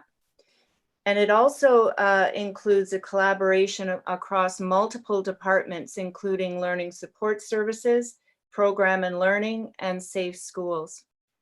Some of the key work that is being undertaken this year in terms of next steps include professional learning sessions focused on the factors that impact behavior, for example, implicit bias and traumatic experiences, specific programming such as Mind Masters 2, and implementing the third path framework to further promote sense of belonging, physical and emotional safety, and self-regulation amongst students.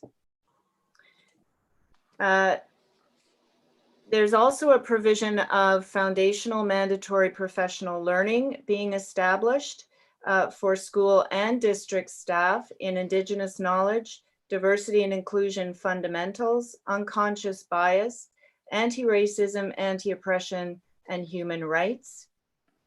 It includes the implementation of a staff equity and engagement survey to better understand the representativeness of the OCDSB workforce and to identify strategies to increase representation of minoritized groups in leadership roles and those directly impacting student learning and well-being. A review of the Safe Schools policy, including policies and practices associated with police involvement in schools, ongoing progressive discipline workshops, bullying prevention professional development, implementation of an anonymous reporting tool, and new Safe Schools program for suspended and expelled students. And finally, it also includes the redesigning of course content, for example, in social studies, history and geography, grade 9 to 12 English, to include and represent Indigenous, Black, and minoritized histories, perspectives, and ways of knowing.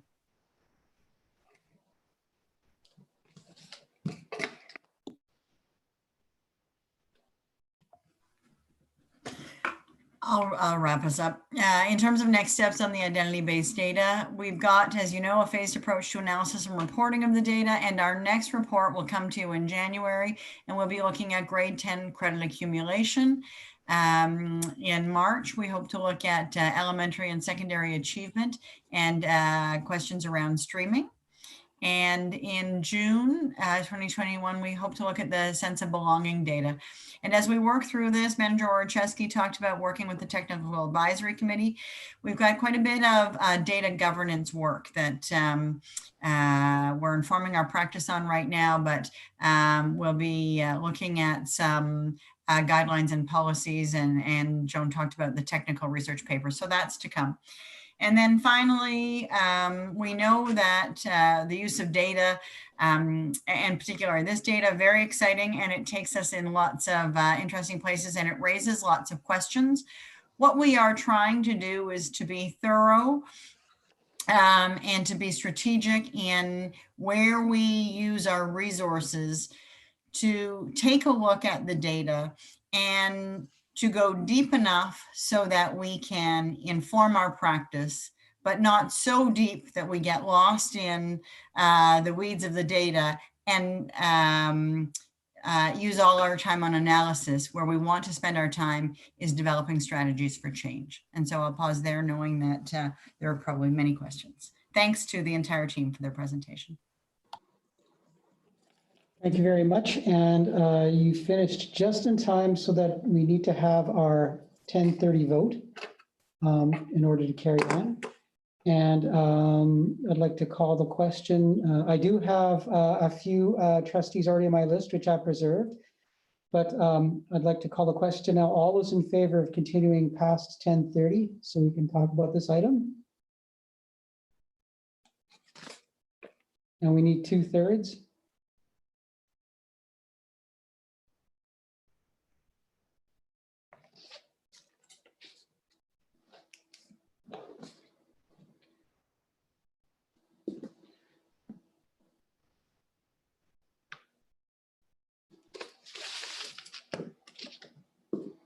And we have, let me see, 1, 2, 3. We have 7 trustees and opposed.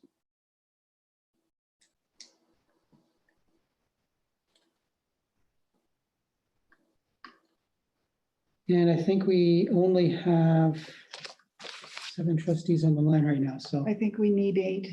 We need 8. Christine is there. Unless somebody is left, because we would have had 11 unless somebody is left. Okay.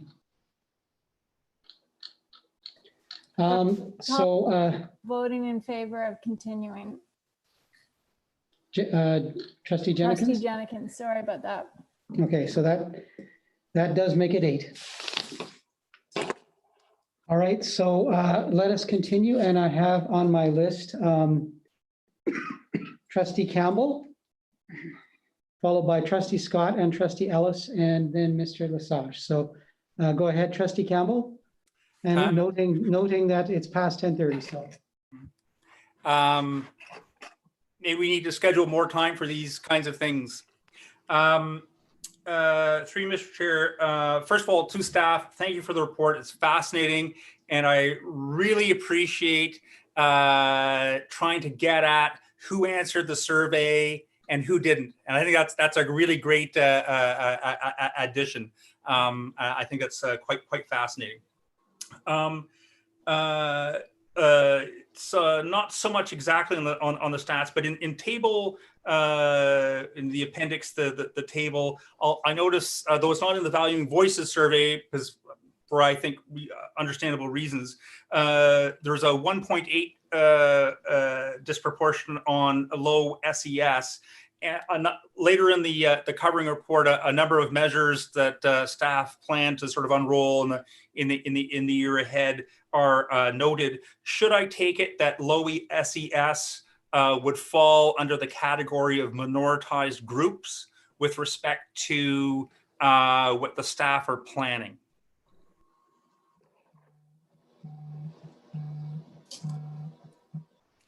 Through you, Mr. Chair. So in terms of the reports that are coming out this year, we are focusing on the 4 aspects of identity that we looked at in the suspension data. So race, Indigenous identity, gender identity, and disability. With the low SES, that's an interesting one actually, because we had a couple of questions on the JK to 6 parent questionnaire that we did not ask on the student 7 to 12 questionnaire that asked about the income levels and the number of individuals and households.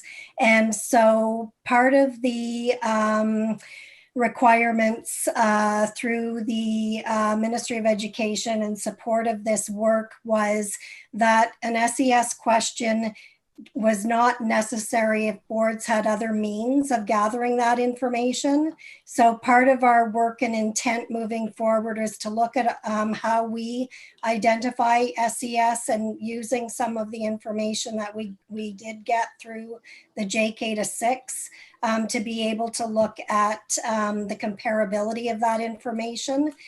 So I hope that answers your question. Appreciate that. That is helpful. My apologies. I perhaps should have been clear. My question is with reference to the covering report and the next steps section, with respect to next steps to be taken, and it refers to including minoritized groups. So I guess my question is, in response to the kinds of data that we have, will the district staff's responses include responding to minoritized groups as I guess it's highlighted in the table in Appendix A anyway?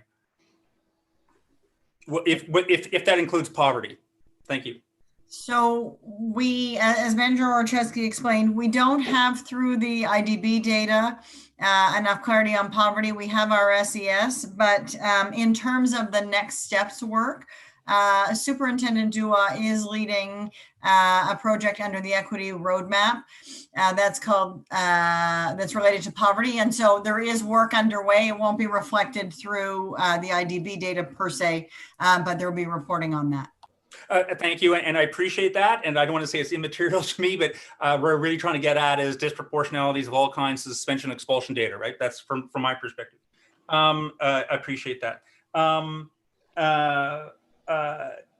It's sort of strange to me in my page 6, I guess, paragraph 14, though it is talked to elsewhere in the covering report.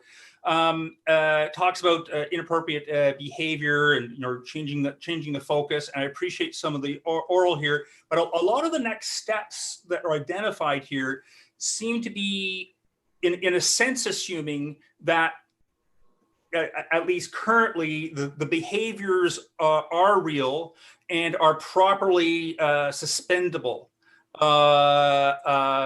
If we have more staff or educators who are racialized, for instance, maybe the behaviors of the students will be better. And if the curriculum is more appropriate, maybe the behavior of the students will be better, and et cetera, et cetera. A lot of the measures that I'm seeing under the next steps, though doubtless useful and doubtless needed, seem implicitly to assume that a lot of suspensions are actually merited, or maybe the bulk of them in terms of the discretionary suspensions, right? There seems to be a sort of an implicit assumption there. And I guess what I'm wondering is to what extent we've been able to audit our suspension practices by admins.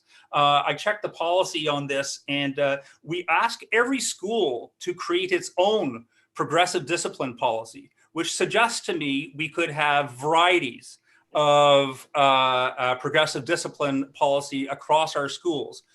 Do we audit these for consistency?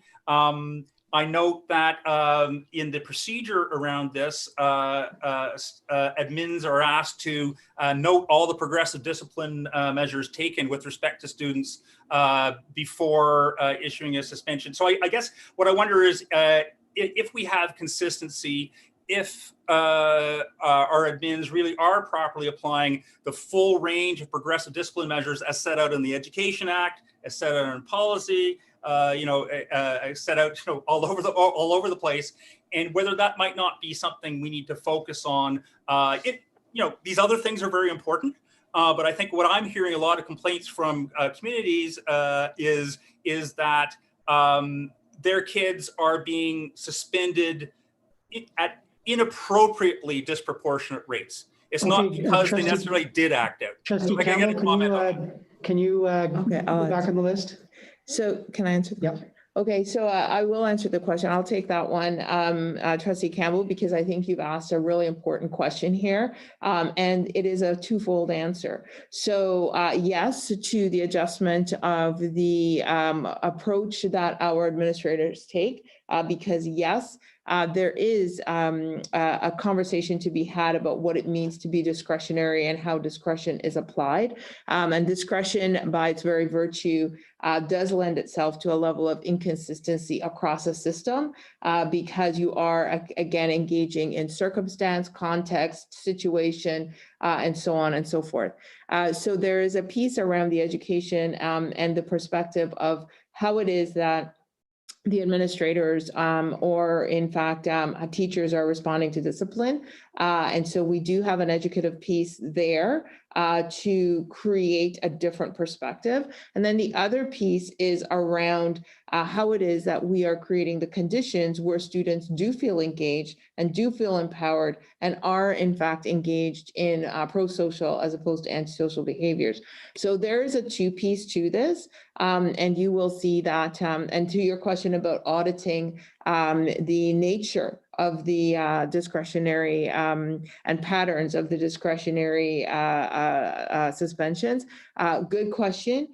We have not put our minds to that, but we suspect, and there is an opportunity to work with some reasonableness around the suspicion that both issues are correct, that we do in fact have students who do act out. But when we have students who act out in antisocial behaviors, it is our position as educators that we take responsibility for as much as we can in terms of creating the conditions where students are engaged. So on both counts, we have responsibility as educators for creating the conditions for success, as well as for when and how we choose to apply this exclusion, school exclusion for discipline as a measure. Thank you very much. If you could put me back on the list. Sure, no problem. And going on to Trustee Scott. Thanks very much, Mr. Chair. First, I had a quick question about the table on page 5 in Appendix A to the report, the lovely colored one. I just want to be absolutely clear. In that top line where it says all students, we're looking at all students' Trillium information relative to all of the suspensions that were identified from that period of time this past year? Through you, Mr. Chair, yes, that is correct. And in the valuing voices piece, are we looking at all of the suspensions by the students who identified themselves in various ways, or for those students rather, relative to all of the students who replied to the valuing voices section? That is correct. Okay, I just wanted to be absolutely sure about that because it makes a big difference if that wasn't the case. The other thing I wanted to raise is more of a comment. Certainly in a lot of the research that has been coming out looking at disproportionality and disparities and so on, one of the biggest issues seems to be not so much whether a suspension is discretionary or mandatory, as it is the degree to which the decision to suspend is a subjective decision. And so when I look at our policies, and particularly our board policies, but even some of the provincial ones, it is a subjective decision on the part of the school administration as to whether a student's behavior is disrespectful. Even something like swearing is not necessarily 100% straightforward, particularly when you consider the language that a lot of us use today. What is bullying? I mean, we have some definitions of bullying, but there again, there are subjective decisions of whether or not that child was bullying the other child or whether they were just being sort of normally mean. So I guess the question then is, when you look at the discretionary suspensions particularly, how much leeway do you have and how much information exists in the records to have some sense of how much of it was in fact subjective decisions as opposed to a yes, they had a knife in their backpack, or no, they didn't have a knife in their backpack? Because certainly the research suggests that by far and away the most pernicious source of disproportionality and disparity is the subjective judgment of individuals.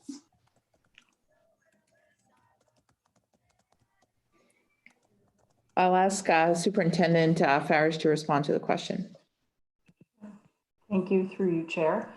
So I believe that the question maybe speaks a little bit to Trustee Campbell's comments as well about wanting to see in next steps a reflection of the building of capacity in staff that we are committed to, certainly through the roadmap and in the different department strategic actions.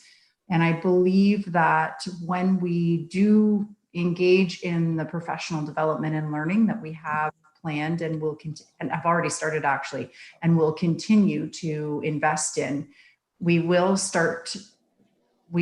see the change in interpretation, the change in perspective, reflective of the goals that we have set around knowing our learners.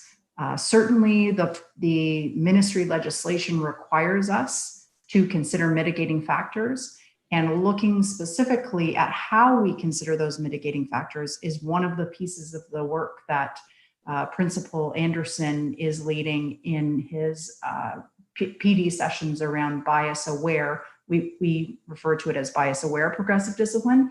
It is bias free progressive discipline, the document from the ministry, and looking at the ways that progressive discipline is really about relation at the core. It's about relationships, knowing our learners. And so that engagement that Director Camille Williams spoke about in the ways that we will be engaging with our learners in all of our curriculum and I use that in the most broad sense, in the cultures, the whole school approaches that we take to inclusion. And I believe that you will start to see that change in terms of our interpretation of using our discretion. And we do feel confident that holding ourselves accountable to something such as an audit process or a consultative approach with all of the superintendents of instruction with their principals and their vice principals is certainly another mechanism that we have to look for some consistency in our approach. And the reviews of our policies that are currently under review, along with the procedures that support them, I believe will help us to identify some of the areas where we need to focus more specifically and purposefully. Thank you. Thank you very much. And moving on to Trustee Ellis. Thank you. I'm going to start off by saying, echoing Trustee Campbell, we don't have enough time for this. I'm going to limit myself to very few questions and not be asked to be put back on. I'm very disappointed in how we're being planned, time managed. First, in the past, the raw data has been provided to us in a spreadsheet. Will that be happening for this year's reports?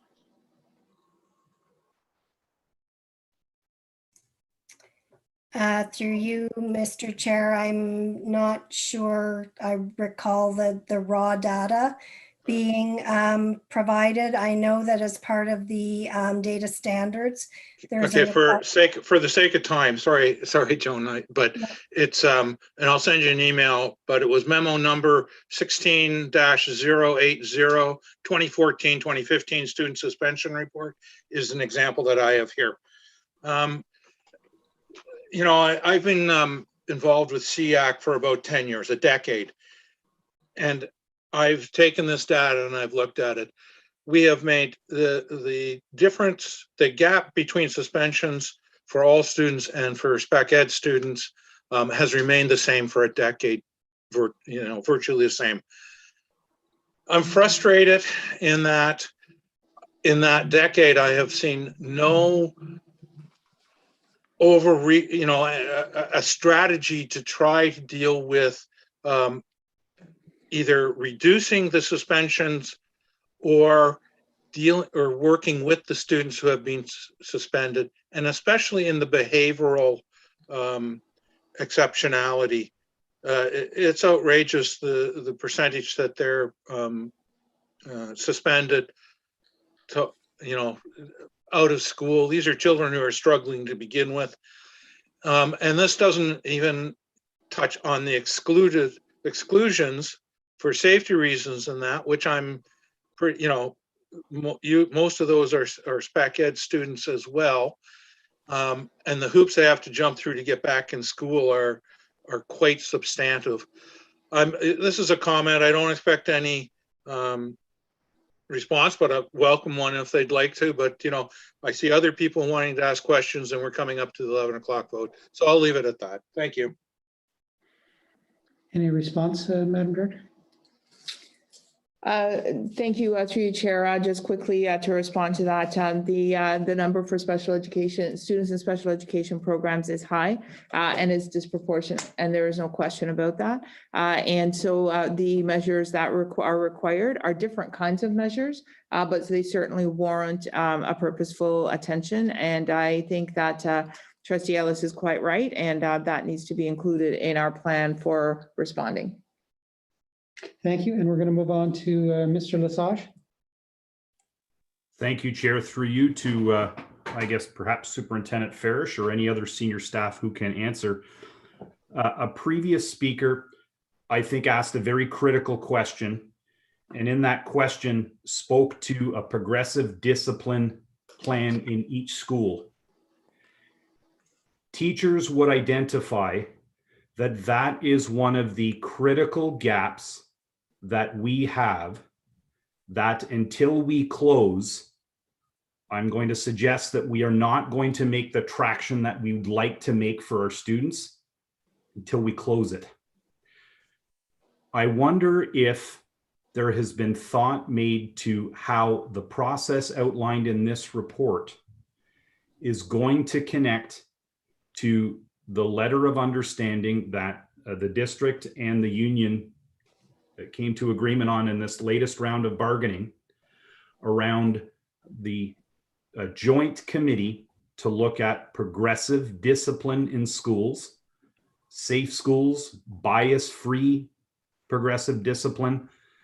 I think that is going to be a critical mechanism, if we allow it to work, to have those conversations between teachers and principals in individual schools to create the progressive discipline plans in each school. I think the policies that we have in the board, if you read them, I think they're actually pretty solid. But teachers would tell you they have no understanding, and there's been no joint communication with administrators about what that actually looks like in schools and how to implement that. How can we engage with you? How can we use the process laid out in our latest round of bargaining to have that conversation about what we're going to do at schools to sit principals and teachers down together to build these progressive discipline plans in schools. I think that's the key to everything. Thank you very much, Mr. Lesage. And student trustee Luber.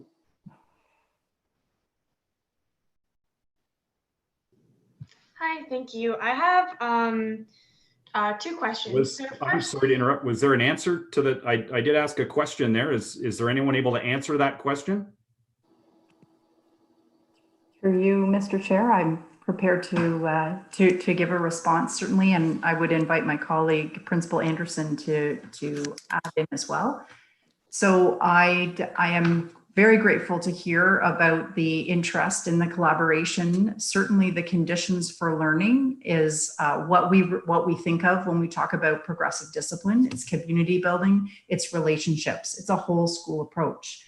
And you referenced the bias-free progressive discipline approach. It is absolutely a whole school approach. And it also helps us to engage data from our school surveys that speak to climate as well. And that is a process that we engage with in terms of a whole school, all staff in the building, connected in the goals that we see reflected also in our school improvement planning process as well, not just for achievement, but for well-being.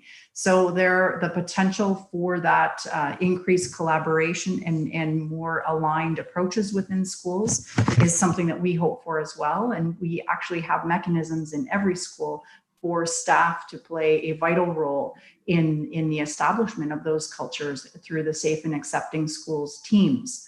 And those teams actually come together to help inform the school's code of conduct, the way that bullying prevention activities and initiatives are initiated, and also the support that they provide, certainly to the general progressive discipline approaches in the school. We also have district-wide approaches that we are engaged in as well that support the conditions for learning. We talked a little bit about looking further at the approach called the third path, which will be a collaboration between program and learning support services, and also Safe Schools. We have also approached progressive discipline from a restorative perspective, when we're again looking at community building, maintaining relationships, repairing damage. And we also have been very much engaged in collaborative problem solving approaches as well in the district. So I believe that those are the conversations that schools are having when they talk about creating conditions for safer conditions for students and to learn, and alongside staff in the building as well. You reference the specific joint committee that is established or defined within that letter of understanding, and that is something that definitely is work to come. I can't report on any of the work at this stage within that committee, but certainly we look forward to participating in that.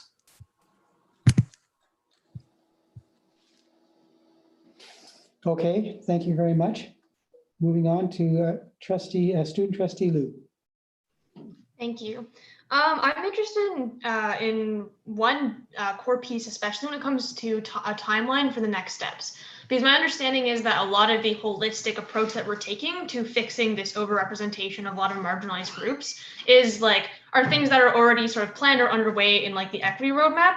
However, the piece when it comes to I think professional development or anti-racism training, I believe it was mentioned in the next steps. Do we have an idea for when teachers and school administrative staff are going to be undergoing that type of training, and when? That's my first question. I'll ask Superintendent Baker to take that question, please. Thank you. Through you, Mr. Chair. Some of that work has already begun. For example, the foundations and the unconscious bias modules were rolled out last year to all principals, vice principals, senior staff, as well as elementary and secondary teachers, and some additional staff in elementary schools such as EAs and custodial staff. This year, we're closing those gaps of who has not yet completed. That is mandatory training that was undertaken last year. The development of the additional modules around anti-racism, anti-bias, and Indigenous knowledge, etc.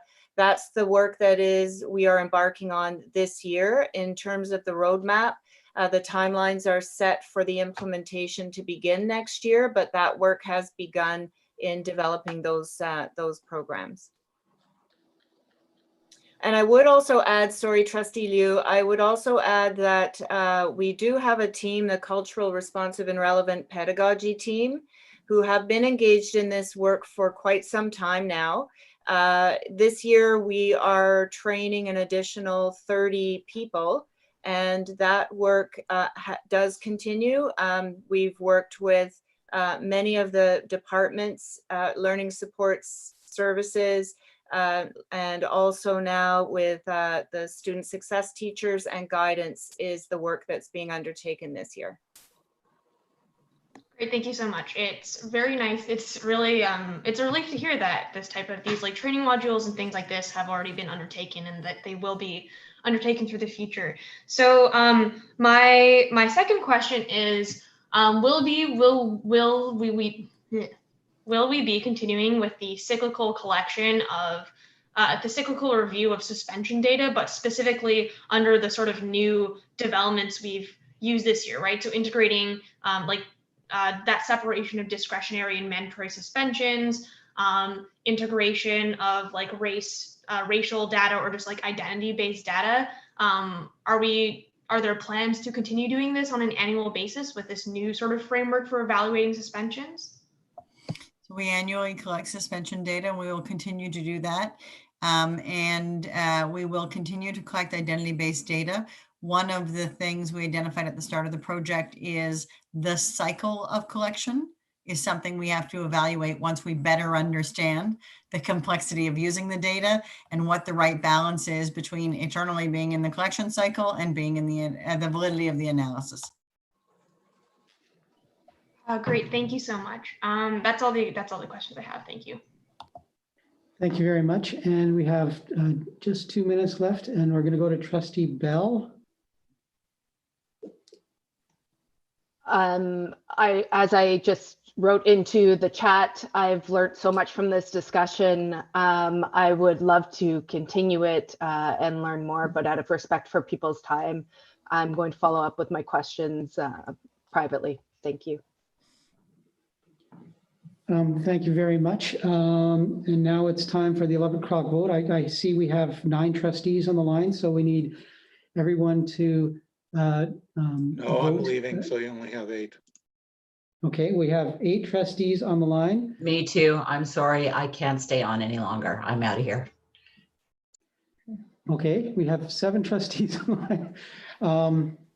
And so if we wish to continue to read all 7 to vote unanimously, so all those in favor to continue past 11.